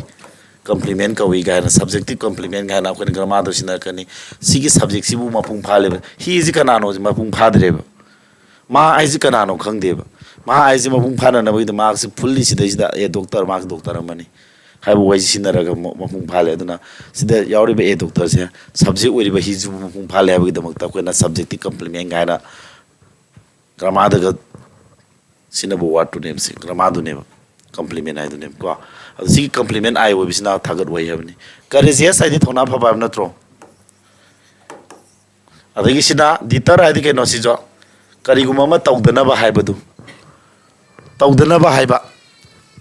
kari guma ma ke do ba madu tawra di nang phati ne adu tawde ne kana potu gi phatta ba ma madu tawru ga nang thol ka da ba tungi after mat ai tare ko consequences me amado tung do thol ka da me amado pallaga mi si tawdana ba hai ba se masi kai wo ditar ka oi ko worship ai di ke do ba irat puja tawri ba na tro ha hai di luna adagi asing ma pot ne hana ko na lining dana yam na kya lori bu ne worship ai di ko silote ba di kana gu mama gi magi masak mong hai bane bu ko silote mai meaning di myam lai bane noun sumaina ko aduna sigi spelling ju noina pa ma tam ke do tare I ba sana ga da ba sumaina si I sana I ga da ba ditar aina sidam collection tore sa te kai na te ko se always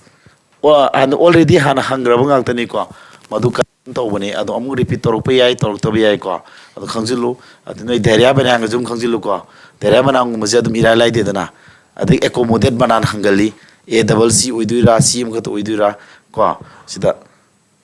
hana already hana hangra bang tani si si ya dai ko hangra bane adu ka amu toina repeat to gan boi bagi amu so ina ma khape wane ya da raja aduna ai gi si na taba topa 800 ko 800 plus ki word ki ai ni sana collection to badum lai jai ko adu noina su moi gi di spelling de di mark lo hu do me so ma kambu ni as mark mari na tra heng aina 800 mu lai ya no ma kun kun tha do la khai be ta sum I sana ba min mang da na tra ga nang le pam da thiela tham yai ko ha smaina mark sana lo ho ba vocabulary gi yai ko si sing ja ina sum atra halam mai wane sing mai di spelling ni na tra paro adu na naina hai gi du kari ha ba si palo rega ke dong ni ba amung rabli am halam ga dong ne da na ti to teller ni sa da mi ha gre sai astronaut ai ke no space ta koi da na space da tizin kusin bai sali mi du astronaut ko isma na am halam ba ai di line 14 sang ba poi mama hanga da di thuramani theocracy abade ke no religious ki dharma gi lusing ma mi sing na salai ba saka makal oi tara gari ma du theocracy ko ai rit ai badi ko gi mi si ba ka da mi gi ngaksam du na ba ha ma bu ning sing bagi kai kum nu ut bagi adu ma lai ma koi du kai ko edit ko hare xenophobia kari hagi asagi mi to masa khangda mino uba matamda akoina kiba pokpase madu kai ko xenophobia ka wi hare abdicate haidi ning tho weramba natra marani weram madu pham thadok pa natra ga ning tho khumam thadok pa si abdicate ka wi hare the want to curl up and die have the ikai nusi yana ba yam thini kai ba nang bai tare ko be at a loss for what side the kari nganga da munu khang ta bado aduni adagi died in harness abadi ke dor service ta leri ngai da si bado draw a blank habdi ke do draw a habdi ke do ba my park ta ba ko app kari gum nang to no hona madu approval yana hona madu ya birak ta approval ga phang da basi ko favor phang da ba ga ji ko fair weather friend habdi ke no kanari kanada ai gi da mukti le pirak pa ai na hek pibam sadra ga da na thadok pa adu mi maru makhal du ni ko feather in one scape habdi ke no nangi hana tawbanga ma mayam le mai nangi estimate mayam le ma thaktur anu ba manga phang pa atopa no ba estimate na ma haru siare ko for good id matam supagi wena sumana han biramba ko ayota di sang yam da ba amu palo gi bagi knowledge pong saring amakan nosilamo ba anira ngamade homla ko nola madu di yare ngasi to hen bai tare singa hayeng ju to hang ju to jila di kari gumba potho ina pi basini ko third id wat pasang wat pai decimated abadi ke doba yamna kai hen mahan ta an badune bo ko deliberate id kari gumba puning da tawgi yawa magal wena toba delas abadi kang khongdana yam kanna nongje suthaba despair id asa kai ba asa leitaba hope leitaba natra what spirit id yamna kai na yamna sparks handok pai tare ko pompous id kai no wangang wata je yamna phajana sang na mi pelan na mangang sinaraga aphaba saba gumase as well abadi kai no mi ngon physically attack to bai example id kai dora punsin bai na true ha sumana mathangda benevolent abdi yamna thauza nai ba mi ngon puksin chaw boi base benevolent oi ba koi brazen id ikai khangda ba betrayal abdi nam thak to ba mi gi thajama mangan ba ko adagi violence id hingsa gi thabak tamthiba yakai dunga be thabak inertia abdi apamba wat pa energy wat pa lengbot pangam da base hai ko mathangda spelling the compliment abdi ke no thagat wai courageous thona phaba deter abdi kari gumma tawrudana ba tawdana ba hajin badu worship id ira thoni da toba silokte adi kari gumma magi kana gumma magi magi structure hai tare ko kari gumma posa magi structure ga ma hai ko sumaina paro hai ba thakna ya ba daw le bi hora ga su dictionary mi ngo aina to hali su dictionary oxford dictionary use to ba ko su ko english haji malo na te dana kenda braisa okay sumail to ro ngasi me asam to si wara ba su ti thasera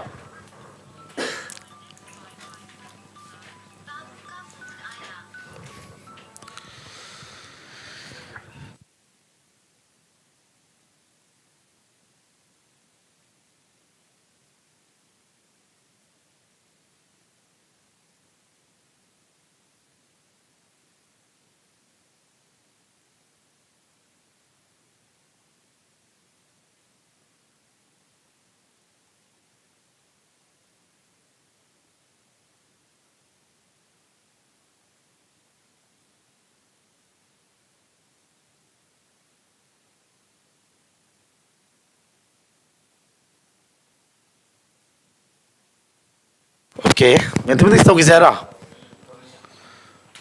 kai gino na ziki oza phapam sangala lak thja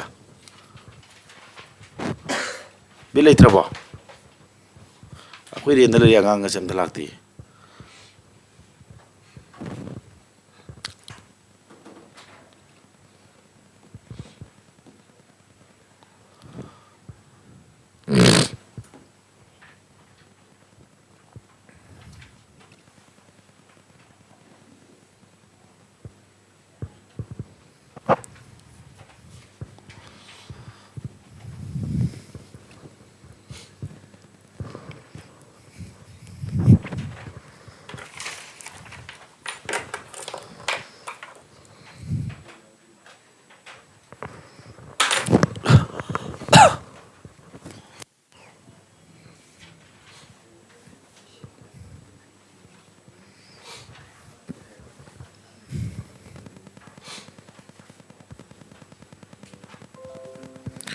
biar na vocabulary dia tu du phadam ni ngasi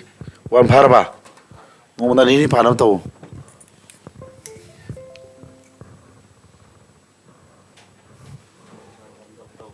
Kariya to kan hono to tom da khanji me to lo sab sab hai kachi nati ko no kala dim sare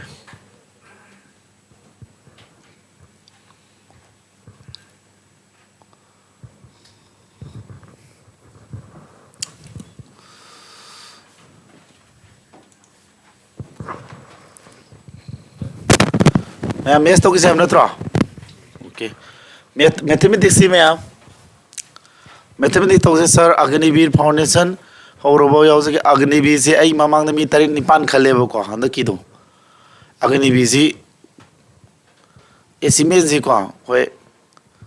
एसिमेंट दो सुम सामय मथक तो my पाक पो हौजिक सि पुथो बनी ना सामनि सुरमनी 87 सुगिबा अदु हंद की 38 में यावसिंग्रे को अग्निवीर की तारीख निपान मा फोटो हात्रे ꯁꯨꯝ ꯑꯩꯈꯣꯏꯅ ꯁꯨꯝ ꯂꯋꯥꯔ ꯖꯣꯕ ꯃꯌꯥꯝꯁꯦ ꯃꯌꯥꯝ ꯇꯣꯏꯔꯛꯑꯃꯤꯅ ꯀꯣꯆꯤꯡꯁꯨ ꯉꯁꯤ ꯉꯔꯥꯡ ꯂꯩꯈꯠꯄ ꯅꯠꯇ꯭ꯔꯕꯅꯤꯅ ꯍꯥꯞꯇꯕꯩꯅꯤ ꯑꯒꯅꯤꯕꯤꯁꯤ ꯑꯗꯨꯝ ꯅꯣꯏ ꯊꯋꯥꯏ ꯌꯥꯎꯔꯒꯗꯤ ꯇꯧꯁꯤ ꯌꯥꯏꯀꯣ ꯅꯣꯏ 10 ꯀꯨꯟ ꯑꯃ ꯄꯨꯟꯁꯤꯜꯂꯒ ꯀꯣ ꯌꯥꯝꯅ ꯃꯤ ꯀꯨꯟꯃꯨꯛ ꯁꯨꯗ꯭ꯔꯗꯤ ꯀꯥꯟꯅꯗꯦ ꯑꯩ ꯑꯣꯖꯥ ꯇꯤꯝ ꯑꯣꯖꯥ ꯑꯩꯈꯣꯏ 3 ꯆꯪꯉ ꯇꯥꯛꯇꯣꯏꯅꯤꯅ ꯑꯒꯅꯤꯕꯤꯗꯕꯨꯗꯤ 3ꯄꯨꯗꯤ ꯆꯪꯉꯣꯏꯗ ꯃꯦꯊꯃꯦꯇꯤꯛꯁ ꯑꯩꯅ ꯇꯥꯛꯑꯅꯤ ꯔꯤꯖꯅꯤꯡꯁꯨ ꯑꯩꯅ ꯇꯥꯛꯁꯤꯟ ꯌꯥꯔꯦ ꯖꯤꯀꯦꯁꯤꯅ ꯁꯥꯔ ꯔꯃꯦꯁ ꯇꯥꯛ ꯌꯥꯔꯦ ꯍꯧꯖꯤꯛꯀꯤ ꯖꯤꯀꯦ ꯀ꯭ꯂꯥꯁ ꯇꯥꯛꯄꯗꯤ ꯌꯥꯎꯕ꯭ꯔꯣ ꯅꯣꯏ ꯖꯤꯀꯦ ꯑꯣꯖꯥ ꯅꯨꯡꯉꯥꯏꯕ꯭ꯔꯣ ꯃꯌꯥꯝ ꯁꯥꯔ ꯈꯔ ꯂꯥꯏꯐꯁꯤ ꯅꯨꯡꯇꯤꯒꯤ ꯑꯗꯨꯝ ꯇꯧꯕꯤꯔꯣ ꯇꯧꯒꯦ ꯅꯨꯡꯇꯤꯒꯤ ꯀꯣ ꯁꯥꯔꯒꯤ ꯑꯦꯞꯇꯨꯁꯨ ꯑꯩꯒꯤ ꯑꯦꯞꯇꯨꯁꯨ ꯚꯤꯗꯤꯑꯣ ꯌꯦꯡꯕ ꯌꯥꯔꯕꯅꯤ ꯚꯤꯗꯤꯑꯣ ꯑꯃꯈꯛꯇꯅꯦ ꯑꯩꯅ ꯍꯥꯞꯄꯤꯗꯨ ꯀꯣ ꯚꯤꯗꯤꯑꯣ ꯌꯦꯡꯕꯩ ꯍꯥꯏꯔꯒ ꯚꯤꯗꯤꯑꯣ ꯊꯥꯒꯠꯄꯁꯤ ꯈꯤꯇꯪ ꯈꯨꯠ ꯈꯔ ꯆꯪꯉꯦ ꯁꯥꯔ ꯉꯔꯥꯡ ꯗꯤꯁꯀꯥꯎꯟꯒꯤ ꯃꯈꯥ ꯇꯧꯗꯣꯏ ꯅꯠꯇ꯭ꯔꯣ ꯉꯔꯥꯡ ꯗꯤꯁꯀꯥꯎꯟꯗꯣ खरा ताए ताकि सरो डिस्काउंट से तौसे चैप्टर से खर थोजिन रदी यारोइबको जनवरी 15 द लोइरगा मिक्स क्वेश्चन नों नैना दोरबने हंदी नोइ की हंदकी एग्जाम की खलगा थुबनी दैना ममांग द डिस्काउंट क्लास पाना साना ताखरबनी नोइ लाइव क्लास कंबु अम्मा कोक्ति उंगै नेबको प्रैक्टिस सेट खोलकदनी यारे इंजुगम्या से डिस्काउंट जो हाफ के सिंपल इंटरेस्ट की क्लास प्लानिंग दी तौबनी ngasi yengsi sir vision academy की मतंग खरा तापियुब आई खंगदबई विजन एकेडमी से मैम को तसेंग हागद आईदी कोचिंग कुइरेब हांगाई 2017 दैनेबा विजन एकेडमी दुदी आई हाना नाइस कोचिंग इंस्टीट्यूट कंसिपुगी दो आई जो अदम मपु ओइरगा अदम तौमिनारामने अदु इदुदा सुम अखोय क तौरे तोंगान तोंगान जानरसिना को लैदना ngसागी तौदैने मपासिना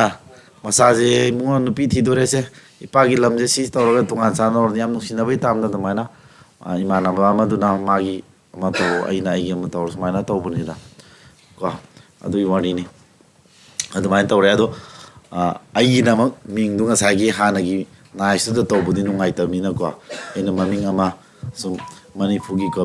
तुंगी फीचर जी उरगा नि स्मार्ट ब्रोक सिनरगा अनोब मोंग मोबाइल को सिनर दिल्ली सुंगी स्टाइल जी पुसिन मंगमरे येंगे कंपटीशन जी होजी अखोइना मणिपुर को कंपटीशन की कोचिंग कंपटीटिव एग्जाम कोचिंग हांगे तारगदी अखोइ मणिपुर की कोचिंग सेंटर लेसिगा अखोइ मसिन कंपीट तौबुदि कानादे ऑल इंडिया कंपीट तौ ngमक ताबने नत्रा अदुन अखोइसु ngमनाब होनरकपगी स्टेज ओइना काखलकपनेबो को अदुम यंगो सीजीएल फागदबा अंगांग अदु फजन ट्रेन तौरे होजी सीजल टिया 2 थागदबो संगा होमरी यावरी को याम इथु तो विजन एकेडमी हैव मिंग जी तौरकांदा नों नों एसिमेंट होजी जीडी की ट्राटेल मसु यावरे को अगनी बिगिनी पांदबुदि हानागिनी अदो होजी एमटीएस फागदबा साथी मसु यावरी को मा 140 फंगी 150 मनुंगदा नॉर्मलाइजेशन यावदबिदा दो खनगदो माले अदि अदगी सीजीएल टीआर 1 की जो मोय अनि टीआर 1 माय पाग टीआर 2 थागदि लई अदगी लाइव क्लास द दिल्ली सोमदगी जो सीजीएल की साथ खरा यावबिरे याम नुंसीबु को अखोइबु थाजाबिबगी आइजु आइने मेस तागा अदगी जीके की ओजा सारमे सोइने सिंबा अरिंगबा मैम अमा यावसिले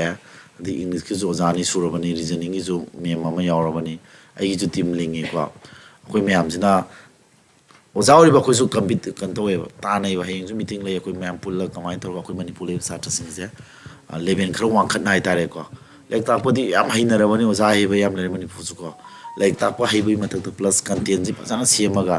दिल्ली सोंगी टाइप याम हेना मोइगा कंपीट तौब ngमई मोंग तौजेना दमाना कन्ना प्लान तौरी कनो मतम दौजी कंपटीशन जे जीडी गुमदी फाइदा जीडी गुमजी ऑल मणिपुर कंपटीशन हिना को दिल्ली न गेंजल गया फजाना तेदा को अदुगा सीजीएल गुमा एमटीएस ते होरदे दम ऑल इंडिया कंपटीशन नेबा नत्रा अदुना मखोइ गुमगी तौगे हातारगदी ꯑꯩꯈꯣꯏꯁꯤ ꯈꯔ ꯀꯟꯅ ꯍꯣꯠꯅꯗ ꯌꯥꯗ꯭ꯔꯦ ꯑꯣꯖꯥ ꯑꯣꯏꯕ ꯑꯩꯈꯣꯏ ꯁꯥꯔ ꯍꯧꯖꯤꯛ ꯇꯧꯕ ꯚꯣꯀꯦꯞꯁꯦ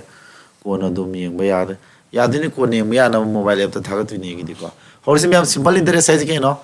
ꯁꯦꯟꯗꯣꯏꯅꯤꯀꯣ ꯁꯦꯟꯗꯣꯏꯁꯤꯗ ꯃꯈꯜ ꯑꯅꯤ ꯁꯨꯏꯀꯣ ꯁꯤꯝꯄꯜ ꯀꯃꯥꯎꯟ ꯏꯟꯇꯔꯦꯁ ꯍꯥꯏꯕ ꯑꯃꯒ ꯑꯅꯤ ꯂꯩ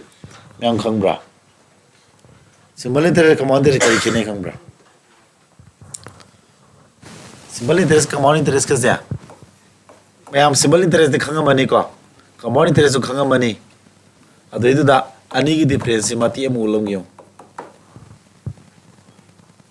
ꯃꯤꯉꯣꯟꯗ ꯄꯩꯁꯥꯗ ꯄꯨꯊꯣꯛꯄꯗ ꯁꯤꯝꯄꯜ ꯏꯟꯇꯔꯦꯁꯇ ꯄꯨꯊꯣꯛꯎꯀꯣ ꯀꯃꯥꯎꯟ ꯏꯟꯇꯔꯦꯁ ꯄꯨꯊꯣꯛꯑꯗꯤ ꯃꯤ ꯁꯤꯅꯤ ꯑꯗꯨ ꯎꯠꯀꯦ ꯂꯨꯄꯥ ꯁꯤ ꯄꯨꯊꯣꯛꯑꯦꯕ ꯑꯩꯅ ꯂꯨꯄꯥ ꯁꯤ ꯄꯨꯊꯣꯛꯑꯦ ꯁꯦꯟꯗꯣꯏ ꯀꯥꯕꯩ ꯆꯥꯡꯁꯤꯅ ꯁꯦ ꯂꯨꯄꯥ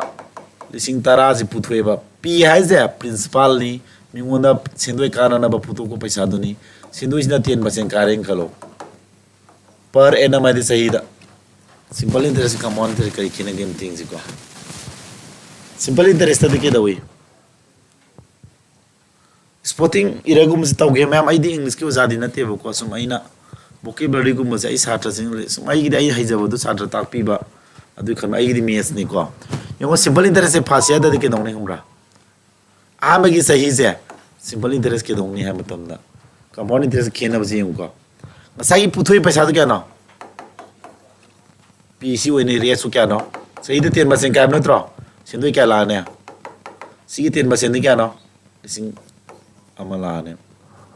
ꯀꯝꯄꯥꯎꯟ ꯏꯟꯇꯔꯦꯁꯀꯤ ꯑꯃꯨꯛ ꯌꯦꯡꯉꯁꯤꯀꯣ ꯀꯝꯄꯥꯎꯟ ꯏꯟꯇꯔꯦꯁꯇꯁꯨ ꯐꯥꯔꯁ ꯏꯌꯔꯁꯤ ꯀꯩꯗꯧꯅꯤ ꯄꯨꯊꯣꯛꯏꯕ ꯄꯩꯁꯥ ꯄꯤꯗꯨ ꯁꯤ ꯑꯗꯨꯝ ꯑꯣꯏꯅꯦꯕ ꯁꯦꯟꯗꯣꯏꯗꯤ ꯀꯌꯥꯕ 10% ꯀꯥꯗꯣꯏ ꯅꯠꯇ꯭ꯔꯥ ꯀꯝꯄꯥꯎꯟ ꯏꯟꯇꯔꯦꯁ ꯀꯌꯥ ꯂꯥꯛꯑꯅꯤ ꯑꯗꯨꯗꯤ ꯁꯤꯒꯤ 10% ꯁꯤ ꯂꯥꯛꯑꯅꯤ ꯆꯞ ꯃꯥꯟꯅꯕꯅꯦ ꯑꯍꯥꯟꯕ ꯆꯍꯤꯗꯗꯤ ꯀꯝꯄꯥꯎꯟ ꯏꯟꯇꯔꯦꯁꯀ ꯁꯤꯝꯄꯜ ꯏꯟꯇꯔꯦꯁꯀ ꯃꯥꯟꯅꯔꯝꯃꯦꯀꯣ नेक्स्ट ईयर अनीसुब सही लाए अनीसुब सही ददी करा अमेजिंग ग्रबा अनीसुब सही द सिंपल इंटरेस्ट के दवी मसागी पीदो कदाई दी सिंदोय कारा कदुनो मसागी पुथुई पैसा दुगी सिंदोय दुम कादुनी हनक सही जु 10 मसिना दुम कानी सिंपल इंटरेस्ट दो अदुम लिसिंग अमा दुम मानरा सटकने बदु होम सुब सही दस के दौरानी मानने कंपाउंड इंटरेस्ट ददी के दौनी खेना बहोरानी असा हाम सही द कागी सिंदोय दु कनानो लिसिंग अमा नत्रा सी मथोई पोपी कवे कंपाउंड इंटरेस्ट मादी सही पीदु क्या नो लेजा सी नत्रा हौजी अनीसुब सही ददी पीजे लिसिंग तरा से सिदैसिदा ngसागी सेंदोई लिसिंग मजाब से लगा लिसिंग तरा मथोई ओराने रेती 10% मोइनी को अद सिगी 10% क्या तारे कंपाउंड इंटरेस्ट क्या लानी सिगी 10% क्या ना 1100 लाबा कंपाउंड इंटरेस्ट सी ओर मदसी ओ कले सौखलाबा सिनी खेना भाव सिंपल इंटरेस्ट कंपाउंड इंटरेस्ट दे नु खेना और होम सुब सही ददी कंपाउंड इंटरेस्ट क्या ताने माइदी सिगी सिंफम से दगे दम सिंदोय कादुनी माइदी कम सॉरी होम सुब सही ददी सिंपल इंटरेस्ट या मसाइगा दुम सब माना दुम लाइनी नो सेंस होंग रोइबा कंपाउंड इंटरेस्ट के ददी के दौनी होम सुब सही कंपाउंड इंटरेस्ट दो होम सुब सही द कंपाउंड इंटरेस्ट के दौनी है मतंदा पी दो असै पी दो क्या होइग्रे सी ओइर लइ नत्रो पी जी सी ओइर लइरिनेबा हौजिकी सेंदोय जम हापसिलानी पी दो क्या ओइरने पी दो सी ओइर लइरिङै सिदा सेंदोय क्या बजकी द 1100 नत्रा हापजलो 1210 पी सुमाय वन कलाने सेंदोय कानानबा सेंदोय जी सिदे कारमबदो नंगना सिदे कारे अदन नम चौखले सेंदोय कारदि पोतु चौखलाद्रो सेंदोय कारदि बिदु चौखला पदुना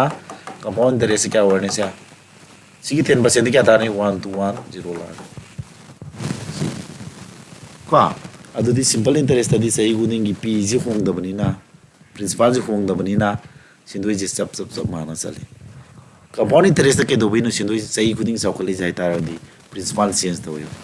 हाबदी प्रिंसिपल चेंज तोबा हाबगे अर्थते अते नतेदा पुथोइबा सेंफमदुदा केदोबा ngसागी हानागी सेंदोयदो ममांग सहीगी सेंदोयदो मथंग सही दे मदुदगी जुम सेंदोय काब यावरे हाबने सिखक्तदगी सेंदोय काब ओरमदि फबा सिदा लुपा साम हेंगलक्तर ngसाई कंपाउंड इंटरेस्ट लिसिंग मोरमदो लिसिंग अमगा साम ओरक्त्रो सी साम ओरेजे सी लिसिंग सिदगी सेंदोय तेमसिंग कारकपुदुनने समाना सही गुदिंग सावहिंगल ताद कंपाउंड इंटरेस्ट जुम सावकलकने मैं नुपी गन फोन तौरी एप सागे app पीगे गादू तौगे gun Sargi sir SI की दो कमायना 1000 लाइनो आई खंगद्रे लंसिन ममैते सिगी 10% ने को मैम सिगी 10% नत्रो अदुगा आई कनोम हागे को अंका सोन में याम यावे से ai ke nom hage ko sigi 10% di kano yung aina le kutak se kida noi da kadum ulam ge le kutak makhalam ni sine ji aina si khanga mani taidra si kitang leben wang khat ko we sin ko aduna ke da we mayam satra marak to yauri ba sigi 10% la kan si la kan khang da yang ma hangai bu ko aduna aduguma noi se lansen ma mai tei ko sing sing na nang na yaw du se ai akhoi mani pugi ko sida COVID-19 la ki bagi satra mayam ma khoi le tam da mo kung sing ngau do yam yauri moi khalaga ne 011 base ai chu tawbo horaga yam pung pha de nak tawgi badu ko 011 je content semaga noi satra du yare me di kun mu suraga di ko ko ju nungai ni ram di content sem du matak na mangi ba content sem ma tam da le khodak se kamai tawni noi de si tai danam 10 lupa lising tara sigi 10% si tani hai na tai dro noi khanga mani tai ne ado makhong so ma kamu di lakpam ulam de ya de sigi 10% adi ke no lupa lising tara hai ba si pi se sigi 10% hai ba di sigi 10 by 10% adi 10 by 100 hai ba ne sam thopi tara du hai ba ne ba ado ko than raga kya tara si puri noro si sam le ra si zero om ji kya tara lising ama sumai tarak ko ne si tara sini ko sumai na ta aga to du ne ama 011 base ta di si 11 yong kum dara ta ka ne adu question ya ma hen o thawa ma na ta ba khar 11 ne ma jingi content se ma ga tau gani noi gi su ka ram di ason ma mi zu mai pak pa yai to bu du noi di ason ma 11 ne ho ta ba atra amai tor ka ne ya ma'am kya tare ko isam sam na ya na mo ta da simple interest common interest ka difference hai ulle common interest na sathiri maram ji khange dana sina common interest amna simple interest common interest sendoi de gi zo mu sendoi kare aduna mathoi sendoi ji mathoi ko mathoi de mathoi pokpi ga hainari se du gi ne ba khanga ba adun mangon da di akoi da mingon da paisa puto poiro common interest da sendoi puthok na de ko putho di bera ne kai na ma da paisa do pudanga more ba adu di paisa puthoi mi du ko da ni na khundu ji na tra ba okay adu di simple interest ki question lak to re question lak chi da mai formula sing igi ko formula khui ma tawge simple interest ki formula se iram dai da SI di ke no simple interest sub inspector na te ko the SI se si torom dai da sindoi ka ba sindoi gi matang ni sindoi gi matang ji da akoina sanga da ba wahi wata khara lai mi na akoina sindoi kana na bagi dum da bingon da paisa puthok tar madu paisa da kai koi ba principal nangone ne lupa lising manga puthu ba sindoi kana na ba paisa puthui ne ba adu lupa lising manga da kai kauni ba principal ka oi principal da kai no college ki principal do na te ko adu si pi na mo sin ne adega mang nangone sindoi kare aina sindoi du ga sile du ga sai putho ki paisa du na sele ko ko principal se sele ba ga khang nei imalon da di ko adu ga mo sidegi sindoi kara ga ko na sindoi du ga sigi sele si ga haidi principal se ga ni punjila ga paisa du na ko we amount ko we amount na sindoi sele in mo sele ko si jing ji khang ji lo ko R% ga na la ka ni ko lupa sam da kya kya ka gi sindoi ka ba se ko na san na bi londa da kari hai lupa 10% kai 3% kai ga na hydro atai na te lupa sama puthui ba paisa du lupa sam oi ta di kya kya ka gi ha bu ne lupa sama puthu ma tam da kya ka gi ha bu ne si ulli si kya dai ko sa aduna 100% ha ba mi oro ka ni tina time ha ba mi oro ka ni ko he nang to du si time si na sahi de piram ba resina ke do ba sahi da per annum pa as ke no per annum ai di annually sahi gi ani si mana de ya de ko mana da tara ga di nang mana na ba on to on jin tor ka ni adu he si ai basic ta po question ni hola ni ko hozi ahmad formula hana to si kana mamang da handa sukar yawi simple interest sari da to de no lai tho pre ngu ko simple interest di ma phangam do ma de toksar gi ga do lai thong nom ta ke bi ngu sumana formula se makalo hom thoni ge hamada sindoi amount ai ke no putui paisa do sindoi haptu na tro sumra ata di sidagi SI putu ke da di amount di kara ka do ni SI putu ke di amount di pi ka do ni pi putu ke ra na amount di kari ka do ni SI ka do ni si formula hom je number 1 number 2 SI putu ke di me ke do ba P R T by 100 lakh tro si malere si formula ji khanga de me am si de ma ko na P putu ke di SI ke 100 ke puina ni ko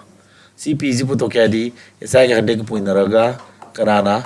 hem formula pha ba sun lai bani ko P पुथोके तारगदी SI ga 100 ga puinaraga sigi ma ga thangna leiriba RT ni lakadaba yareko formula phaba se adigi ma R puthokya taraga na SI ga 100 ga puinaraga kanaga R puthokya ma ga manakta lehoriba PT dam yen ngane herani ko se adigi ma sidigi time jo ina puthokya taragadi SI ga 100 ga puinara matungda time puthokya de time wale binariba PR sinam yelakani samana si formula marol amam leire ama ani ko sigi sinapam group ama lei sigi sinapam leijei ko atopa ningma loira si di formula ko sinjilo bi ai ko khongjilo basic are ko adu yango no you friends no jidi gi janak pan tha dore ko no amana khangani ko no marat kari guma exam no mit dai da asai di kidang nungai hodre asa khara udre ha ko suma tin foundation mo ko pi ba horoni ko jidi tongan special na base thamgane ba punjilo to base kun puloi ko adu MTS kuma 10 plus 2 kuma khara lower job tha bagi su tongan pi ni dili plus kuma tha bagi ma ko ade khara leben wangkat pa SSC gi ko CGL guma gi ade CPU guma gi adu gi base ama tongan lere ko do hanak date 6 to loi haudu ni aduma my friend circle da nagi brother sing yawning balere ga su lere ko ade agni bi guma gi tongana akoi territory na mi gi joju mi fu mu tongan tawri bu ko tongan pundeba ade banking ara banking foundation yes adu so no boina horani ko yarba akoi na ma hada agi app su launch tawrobani na ko vision money noi download tok do yawri basya play store da vision money pu online ko si classic loi bagane ai video yeng bata ke video ai thagala ga try tawrobani du yeng biarabni ko si lere matam formula amadu tamagi ko amount puto kya dike no P into 100 plus RT by 100 hoy kadaba sidagi P puto kya raga na amount into 100 by 100 plus RT ma'am si formula ni sim khangjilo si lere paring si ko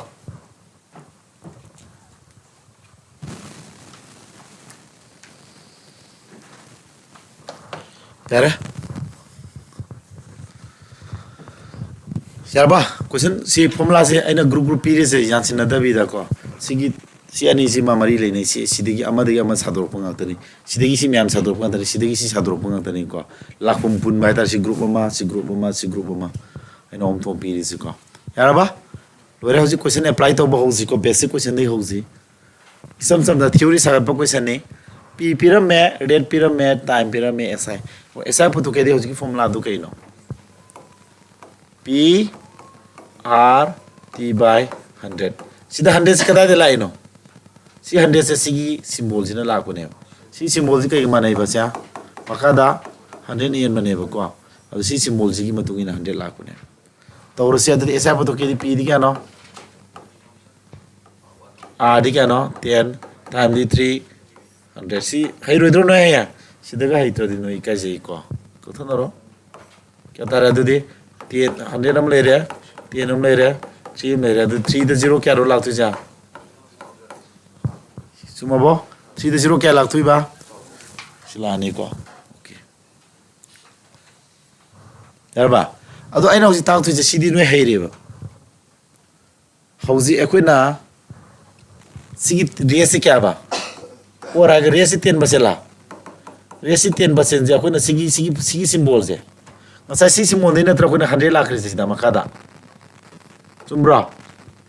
ad si symbol je mangan dore kamaina si symbol je mo ta ko 100 lakh ram si symbol je ko use to grum natro use to re ka kathana kya dare 1 by 10 darba akoi si symbol je use to gre adu ta di hore SI photo matam da P RT by 100 lakh kadra la ne 100 lakh di understand do ko maram di akoi na masigi symbol je akoi use to gre adu ke dawani P di ka nano sida R di ano R mo to si use to gidore ko time di 3 doire adu nga sagi akoi sida 100 jaw bi je 100 makada 100 jaw bi je si ya ro he ko sida dum yawra di anka dul lan dori ba kathano kya tara de siga de 3000 darba ma'am phone चप माना तारमगनी ताइको अदुना सिना करम गान use तौनी ngasai rate to 10% lermado sigi symbol je koina makana 100 laga ma use tograbani ba ma use togro photo ama hapa dilandro sida di use togdridana sigi maka gija adu use togdoni maka 100 lais ni sigi ani difference khango yare ko sa anna sen dobra arjun gi chume tei chume rabo then another method me am start ki ge silere ko ratio sina batamji silere ko hauji mo mana resi kya no pyramid 10%. Another method among tours. Rate to 10% in Amco. Time the kya. Say the 10% carry time the cano. 3 years natro. Say gooding kaba. Tara kaba. Sahi di punna kya. Tara adum punna kya karamani. To tell the cano sige. See a punna putokre kya tara. 30% draw. Sahi home zida 30% karani aduta de kukidora. Simple interest formula ka pandira roy. 30% off kari 30% off kari p puthui ba paisa du ki 30% la ane amount kya lani sam da kuntra natra sindu ka du sia sam da kuntra hapse la di sindu du ga amount di sindu sile natro sam da kuntra do hapse la di kya dar sam kuntra 130% off p sila sile formula di lai si extra knowledge pangamani mana formula ta kam to wero roi ko da ke dara 30% am natro simply there is 30% am natro 30% adi 30 by 100 op adi sin natro ko to no zero ni kya tara 3000 ta dra am pon su mana ni method tu mata sina laksa mata lakani sina convenient we lakani sina convenient we lakani am sung ratio method am ga wali are ko ratio game taxi nyam kya dari bro ratio saba sai puna kya no reto 10% am natro time 3 years natro punna kya tare ba 30% am natro sine tais ke no lupa sama putho ki bida pi du lupa sama moi matam da sindu du kya kare no lupa sama da kuntra jina sindu weri hai ne era ko sumana si ratio form ne adu bu mana pi du di kya nei pirami lising tara nei pirami natro kana puri taisa sama ja sing manate ko pi du na sama moi matam da sindu du kuntra ne hai bani aseng madadi 10,000 were kya puri ta sam puri ta bra ata sinju sam puri ta udan sa wani sam puri ta kya tara 3000 this is the answer samana bra karama method ino nungai ai mobile app ta video ama yaw ba hora bani adu ka ado video da dum yeng be ara bani adu na trial pass ta hora bani ko koi rocket launch ta budo pass ta hora adu na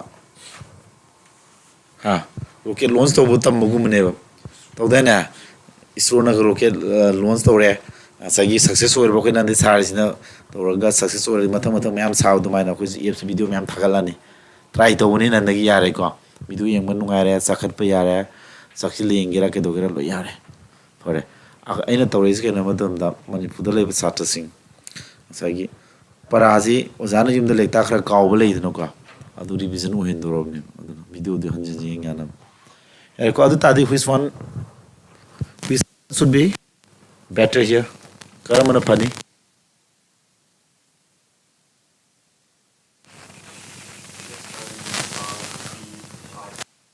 kai na pani si siyo pia tiba ne palu no fraction da brasa bari si 12% ji fraction da si kari ke manai ba one make man draw adu si mathau to graba sigi symbol ji mathau to grom natro use to grom natro ata dinga sagi SI photo ko tam ke doni ba PRT ba hande to yaroi ko PD sila ani PJ 8000 olan ge ko na nuai na ba P R mod sisi na natro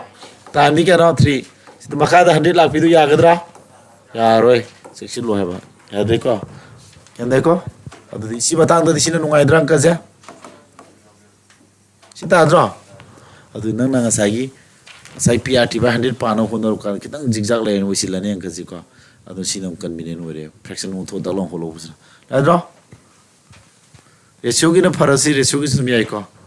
ratio na faraka so dum yare si ratio gi meta sinna gyar su yare ko ratio sinna gyar de aji kitu ke no retu pe ha pa sinatro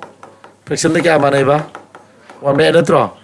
si sahi de kya kai no mana ja ꯁꯤꯗ ꯍꯥꯏꯁꯤꯅ ꯆꯍꯤ ꯑꯃꯗ ꯂꯨꯄꯥ ꯆꯥꯝꯃꯒꯤ 12 ꯍꯥꯞꯀꯥꯏ ꯍꯥꯏꯕꯅꯦꯕ ꯑꯗꯨ ꯁꯤꯒꯤ ꯑꯩꯅ ꯁꯤ ꯀꯔꯤꯗ ꯑꯣꯟꯊꯣꯛꯈ꯭ꯔꯦ 1/8ꯀ ꯃꯥꯟꯅꯩ ꯍꯥꯏꯕ ꯅꯠꯇ꯭रो ꯁꯤꯗ ꯍꯥꯏꯁꯤ ꯀꯩ ꯍꯥꯏꯅ ꯆꯍꯤ ꯑꯃꯗ ꯀꯩ ꯍꯥꯏꯅꯣ ꯁꯦ ꯂꯨꯄꯥ ꯅꯤꯄꯥꯟꯗ ꯀꯌꯥ ꯀꯥꯏ ꯍꯥꯏꯅꯣ ꯑꯃ ꯀꯥꯏ ꯍꯥꯏꯅꯤ ꯑꯗꯨ 3Sꯇꯗꯤ ꯆꯥꯝ 3Sꯇꯗꯤ ꯀꯌꯥ ꯑꯣꯏꯇꯥꯔꯗꯤ 3Sꯇꯗꯤ ꯀꯌꯥ ꯑꯣꯏꯔꯅꯤ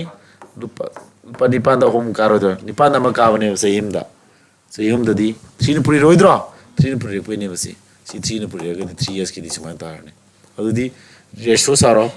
ꯂꯨꯄꯥ ꯅꯤꯄꯥꯟꯗ ꯁꯦꯟꯗꯣꯏ ꯀꯌꯥ ꯀꯥꯔꯦ ꯍꯥꯏꯅꯣ ꯑꯍꯨꯝ ꯀꯥꯔꯦ ꯄꯤꯒ ꯑꯦꯁꯥꯏꯒ ꯄꯨꯊꯣꯛꯑꯦ ꯑꯗꯨ ꯄꯤꯗꯨꯗꯤ ꯃꯥꯅ ꯀꯌꯥꯅ ꯄꯤꯔꯝꯃꯤ 9,000 ꯄꯤꯔꯝꯃꯤ ꯅꯠꯇ꯭ꯔꯣ ꯀꯌꯥꯅ ꯄꯨꯔꯤ ꯇꯥꯏ 1,000 ꯄꯨꯔꯤ ꯇꯥꯗ꯭ꯔꯣ ꯑꯗꯨ ꯁꯤꯁꯨ 1,000 ꯄꯨꯔꯤ ꯇꯥꯕ ꯇꯥꯔꯅꯤ ꯑꯗꯨꯗꯤ ꯃꯌꯥꯝ ꯍꯧꯖꯤꯛ ꯈꯔ ꯍꯩꯔꯛꯑꯃꯤꯅ ꯍꯧꯖꯤꯛ ꯁ꯭ꯄꯤꯠ ꯇꯥꯟꯅ ꯇꯥꯔꯦꯀꯣ ꯕꯣꯔꯤꯡ ꯆꯨꯅꯕ ꯊꯕꯛꯅꯤ ꯀꯥꯟꯅꯗꯦꯀꯣ ꯁ꯭ꯄꯤꯠ ꯑꯣꯏꯅ ꯂꯥꯛꯑꯁꯤ ꯁ꯭ꯄꯤꯠ ꯎꯠꯂꯒꯦꯀꯣ ꯌꯥꯔꯕꯣ ꯍꯥ ꯁ꯭ꯄꯤꯠ ꯁꯣ ꯇꯧꯔꯒꯦꯀꯣ ꯅꯣꯏꯗꯤ ꯇꯧꯗꯣꯏꯁꯦ ꯑꯩꯅ ꯅꯠꯇꯦ ꯀꯣꯏꯁꯟꯁꯤ ꯗꯛ ꯄꯨꯊꯣꯔꯛꯄ ꯅꯣꯏꯅ ꯑꯟꯁꯥꯔꯁꯤ ꯗꯛ ꯍꯥꯏꯅꯔꯛꯄ ꯀꯅꯥ ꯍꯥꯟꯒꯦ ꯌꯦꯡꯁꯤꯀꯣ ꯂꯥꯏꯐꯇ ꯃꯤ 1,000,000ꯒ ꯅꯠꯇꯦ 1,30,130,968 ꯌꯥꯎꯔꯤ ꯌꯦꯡꯉꯦꯀꯣ ꯃꯣꯏꯅ ꯑꯗꯨ ꯑꯣꯐꯂꯥꯏꯟꯗ ꯐꯝꯃꯤꯁꯤꯅ ꯃꯤ ꯀꯌꯥꯅꯣ 900 ꯀꯌꯥꯅꯣ ꯐꯝꯃꯤꯁꯦ ꯐꯥꯏꯠ ꯇꯧꯅ ꯇꯥꯔꯦꯗꯅ ꯌꯦꯡꯉꯁꯤ ꯇꯧꯔꯣ ꯍꯥꯏꯔꯣꯁꯤ ꯍꯧꯖꯤꯛ ꯂꯥꯏꯐ ꯚꯔꯁꯦꯁ ꯑꯣꯐꯂꯥꯏꯟ ꯍꯥꯏꯅꯔꯣ ꯃꯤꯅ ꯍꯦꯜꯂꯝꯒꯅꯨ ꯀꯩ ꯂꯨꯔꯤꯕ ꯁꯤꯝꯄꯜ ꯏꯟꯇꯔꯦꯁ ꯀꯩ ꯂꯨꯔꯤꯕꯁꯤꯗ ꯍꯧꯖꯤꯛ ꯁꯤꯖꯦꯜ ꯇꯤꯌꯥꯗꯣ ꯀꯣꯏꯁꯟꯒ ꯂꯣꯏ ꯄꯨꯊꯣꯔꯛꯀꯦ ꯌꯦꯡꯉꯣ ꯍꯣꯠ ꯉꯝꯕ꯭ꯔꯥ ꯌꯦꯡꯁꯦ ꯀꯌꯥꯕ ꯑꯟꯁꯥꯔ ꯆꯨꯝꯕ꯭ꯔꯥ ꯌꯦꯡꯒꯦꯀꯣ ꯑꯣꯐꯂꯥꯏꯟꯒꯤ ꯑꯟꯁꯥꯔ ꯍꯥꯏꯔꯛꯑꯦ ꯑꯣꯟꯂꯥꯏꯟꯒꯤ ꯑꯃꯨꯛ ꯌꯦꯡꯉꯣ ꯍꯥꯏꯔꯣ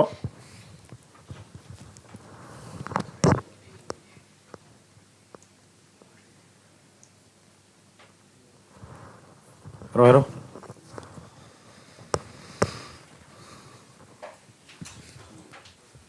MKS 30,000 ꯕꯪꯀꯤꯝ ꯈꯨꯃꯟ ꯀꯣ MKSꯅꯤ ꯏꯍꯥꯟ ꯍꯥꯜꯂꯤ ꯑꯣꯐꯂꯥꯏꯟꯒꯤꯁꯨ ꯍꯥꯏꯔꯛꯈ꯭ꯔꯦ ꯉꯁꯥꯏ ꯀꯣ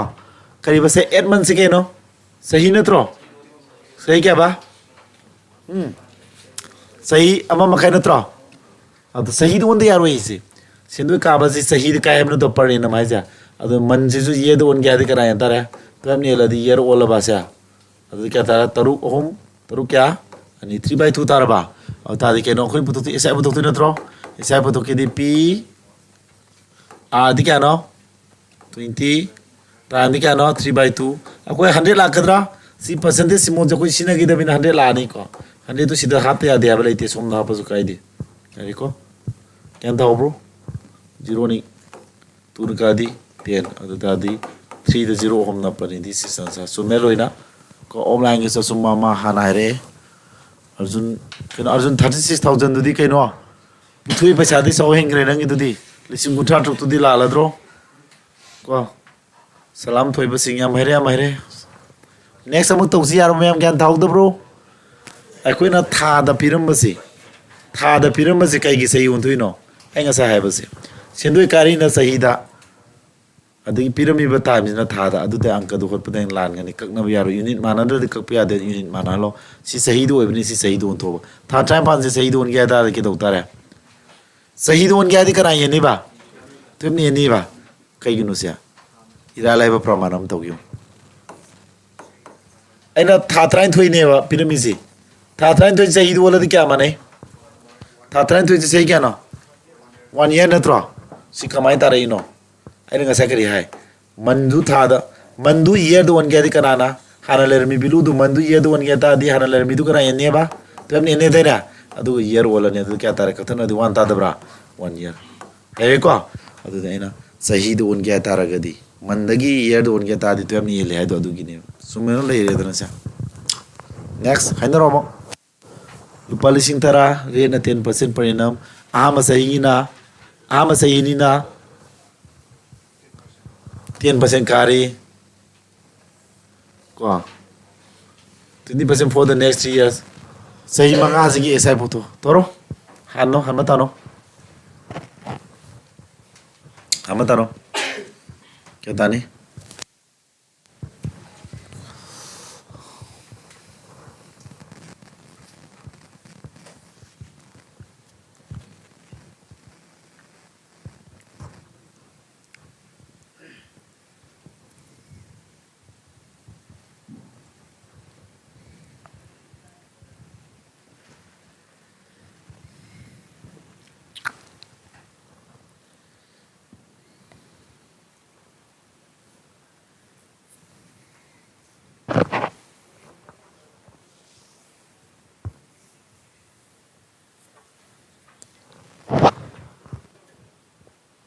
tare haidaro karama method bai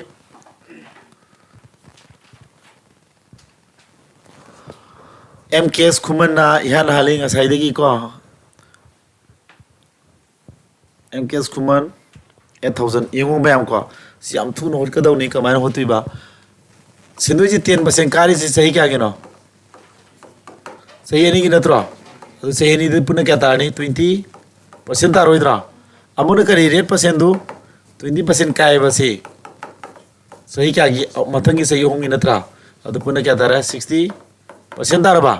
puna sindu ji kya tara sindu ka du 20% amaga 60% am puna kya tara kya 80% taradra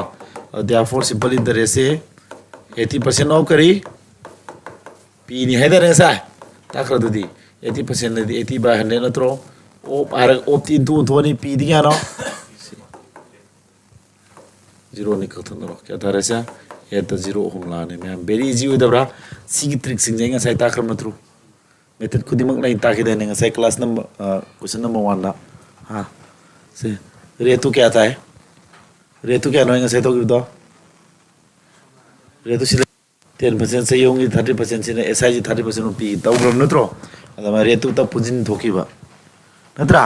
retu ahan ba sahi ani gi di 20% 10% ani ra kare 20% akon ba sahi hom na 20 kani rate si change tora ju hosking sai method tu sino ahan ba sahi ani gi di 10 kare puna 20 akon ba sahi ahom gi na 20 ahom kare 20 se ahom la kare di 60 ta dro pullaga rate se tare 80% adudi puthui ba paisa du gi 80% du sindu in la mane ha yaraba laire ko sia lu bro asigi basic sidagi noi makhong seng oro heng question mix myam nei na se ko January 15 mamanung da doi gidi gi se syllabus am cover to ge ani su round da adu de gi mix question nei na am talak khini bu ko talak khidu ne next sijal tia tu gi ni ko gidi gi saturday noi sijal tia tu fall lage ko tano sim haiba tanaro ena du GD da hamba question ko GD da laire na hang budo adu maina sijil da arrival lai bne na haidu di noida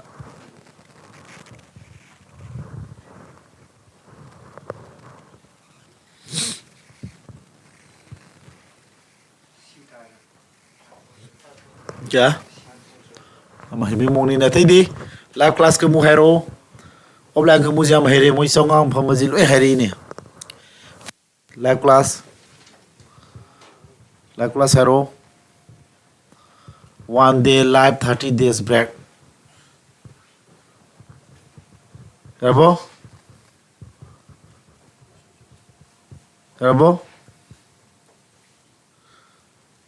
ko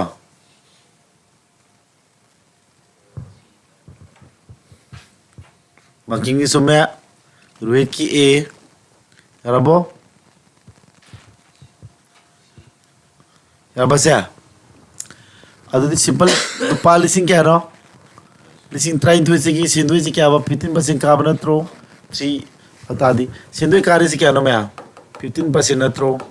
time na sahi de ka bane ko time do kya no 3 years na tra sahi hom da di traunga hom kya no 45% la roidra therefore SI do kya tar ni 45% of puthui ba simpom p du gi ko puthui ba simpom du gi 45% pa to 45% id si smile ani na tra p di kya no 1200 ko thana ab 45 ka kana puina ni 120 ga 0 m thamo 30 puri 30 manga kumpu taru keri tawre 30 mari kumari da taru apsala di natro 30 manga humpu taru kut pure 30 mari ni fui man taru adi yang kai mari ko sida re aba me yan dari bo Arjun Kumuksam si Kitrimim Priyanka sume Romeo Kitrimim sume amere doi sijil ni ko si sijil ko on ngam si amere dro sia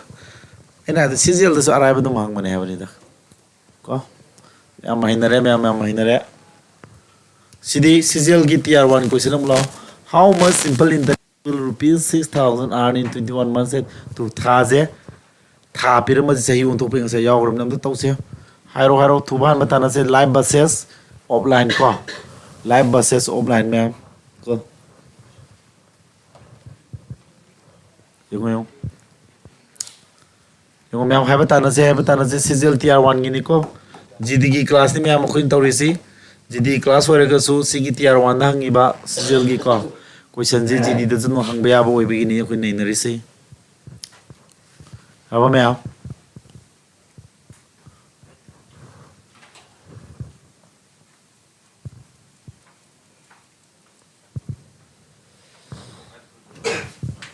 Rohit की दी है रोहित चुम्मे रोहित की सिगी नत्रो Bankim चुम्मे 21 month तो कई ओंथोक्ता रे सही दोन क्या के दोता रे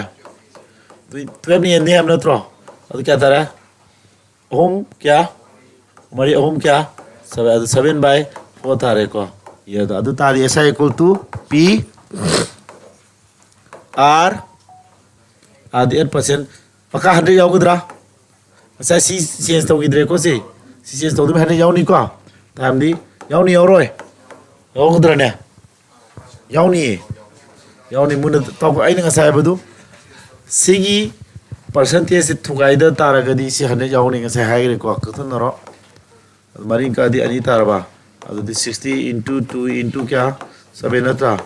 ꯑꯗꯨꯗꯤ ꯇꯔꯨꯛꯅꯤ 19 ꯑꯅꯤ 8 ꯇꯔꯥꯝꯅꯤ ꯇꯔꯨꯛꯅꯤ 19 2 ꯂꯣꯏꯕ꯭ꯔꯥ 2 7 ꯖꯥ 14 4 लोइब्रा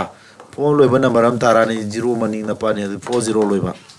4 0 लोइबा ऑप्शन नंबर 3 थीबिरो नत्र लोइन पुरी नरसिया को सुमाइना खरा समझन लाइरिब्रो मैम अदुन सुमाइना सीजीएल दसु अराइबा हंगेबको नसिगी सैना थोइना अराइबा खनबगिसु नतबा बेसिक हामा क्लास होइबनिना अराइबा क्वेश्चन सिंग दगी बेसिक सि सेंगल लगा मथंग मथंग अगबरे तोरकदुनेबको नेक्स्ट सीडी सीजल 2023 की tier 1 last question नसीगी लाइव क्लास की last question ni मैम से मियो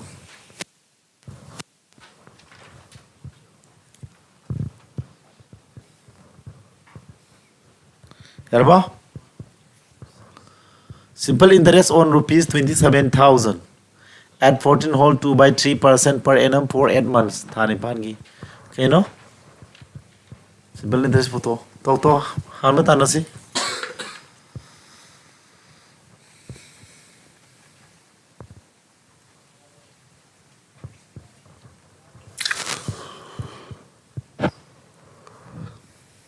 क्या मैं आप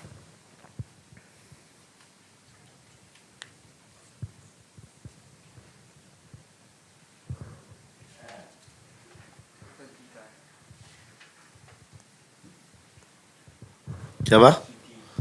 दी तार बा ये ngasi ko amoy haise simple interest lupa kya gino p du sin natro sigi re tu kya no 14 whole 2 by 3 natro kya tare se omari train to 42 da bra 44 by kya tare 3% natro 8 months hai basi ke no sahi don to kya ta determine no natro mari ni mari hom natro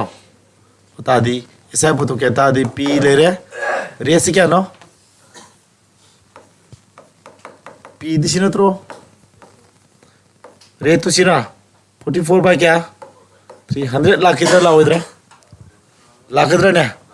किधर हो गया सी मोजे मांगन गिद्री ना कोई सी थुका इधर सी दी असी pressure में तो बुशिरा देखो साइड हंजिन ता दो हंजिन सोरे नो ज्ञान ता वाले दिन ता पुन नत्रा असे अवो वाले दो कोई ज्ञान ता दिन अवो है बनेम नत्रा अंदर को औदी हैरी ज्ञान तादना औ हैरे बदुदि नत्रो आइगा साइ ताके बसे सिगी सिम्बोल्स है फॉर एग्जांपल 20% हैरेबा अखोना रेट तो सी सिना तारागदी मका दोरे 20 by 100 लाने को आइना सी 20% की मोते सुमाना 1 by 5 लाख 1 by 5 लाख पादी केनो 1 by 5 लाख पादी 20 by 100 तो सी सिगी सिम्बोल 100 ओंथोक्रेबा अदु कथन 1 by 5 लाख पने सी सिना क्या तारागदी अखोय 100 लारोयबो को सिने nga sai ta khisi am ko suni singo ba yarabo okay hojiki lais gan thobra p lai re to 44 by 3% gi 100 lai ko time du ye don thodi chi lai 12 ni li ji yar on thope ni ko 0 ani ko thonoro 3 ki pula kya tai 9 da bra 9 asi kadi mapal hong pun taret adu 0 ama lere adu answer si 30 into 44 into 2 adu option trick to 0 ama loirani ko matanda ani mari nipan matai purino nipan hong kun mari 4 loirani 40 loiba thiro option number 3 loi puina to se ngam gyan tari ko sibau dia aduna sumaina sibau to si myam ngasi gi wina di ko question number karaji adu vocabulary du gyan tawbra vocabulary di kawramani ko video di yenga pdf tu photo pa vocabulary di 31 ba pa handa no yung question handa kine ai gi ssd gi moi fu plus written ngam do lamje de khar le hore adagi medical khar le hore mi yang khai mu written exam मेरे list ngai bada moi khali di trate khatani noi kanga da ma trate khalaga lehuri di amdra ya mi sing do mark tari nipan wala ga lehu moi khara atai di ahum wat pa ani wa pa nipan wa pa adu mai tong nei bu ko adu ma amani bilu ji heng noi ka pakani adu saram pat ke sia so baji khali ji obc gi mark 60 de karo ma oi ga 61 phang khang ni be sep ta leyu ji adu ma ani dang nandara ma da ma khandre ne ma ne question ma nanda bada natra ma ji tolop sa lupa lamuk ti param mani sahi mena lang nati ni sahi ma tawre du lama atur param mani ko lak pati ko igra mane ba adu ma amani de wa question ma du apa to lak pati ko badi la dana ji ai ji kai du karam ga no pi thi di no natra karam ga da isi bu thong to du khal lei di ni si difference nangi pu sigi aka kum nungai ba nungai ta ba ani gi lang dai je question ma gi bilu sine heng le bak ani ko kan da ba se ma yam hen wang na sama kun ge phangam go da adai stage lebe mi wera ga di kininga oidre hang chi lawi da ma amani na sunang deciding factor wera ka duine ba competition si manipur da su competition wang khale ba coaching center aina tai jma no za pha ba mayam leire ko agun hen pha ba su mayam leire ba ni duna ma khoi mayam no su ta tor ko ni na challenge ko manipur gi ba vacancy tongana leijara ga su competition wang ya ba duna yam ko yam hona sunu moi jo akhoi jo phasna hona ji mayam 75 sume sir Wirong polis handa ki 75 sume haro mamang kya sir hayeng pung kaya di live tor tu no mayam pung ji kano de tor ke live se hayeng di sunday ni potha ge mayam ko saw de adu ai gi app ta sune video phangana ba taw si ta na je satra sing marak ta su akoi bi ap nuksi bi bu su yauri ko nuksi da bu su yorom dini do akoi sak thiru bani na ya ba phagi do ni da ko noi myang phana bani ko support to biro myang aina haije dui si ko support to bi si ko tani pare lusilasi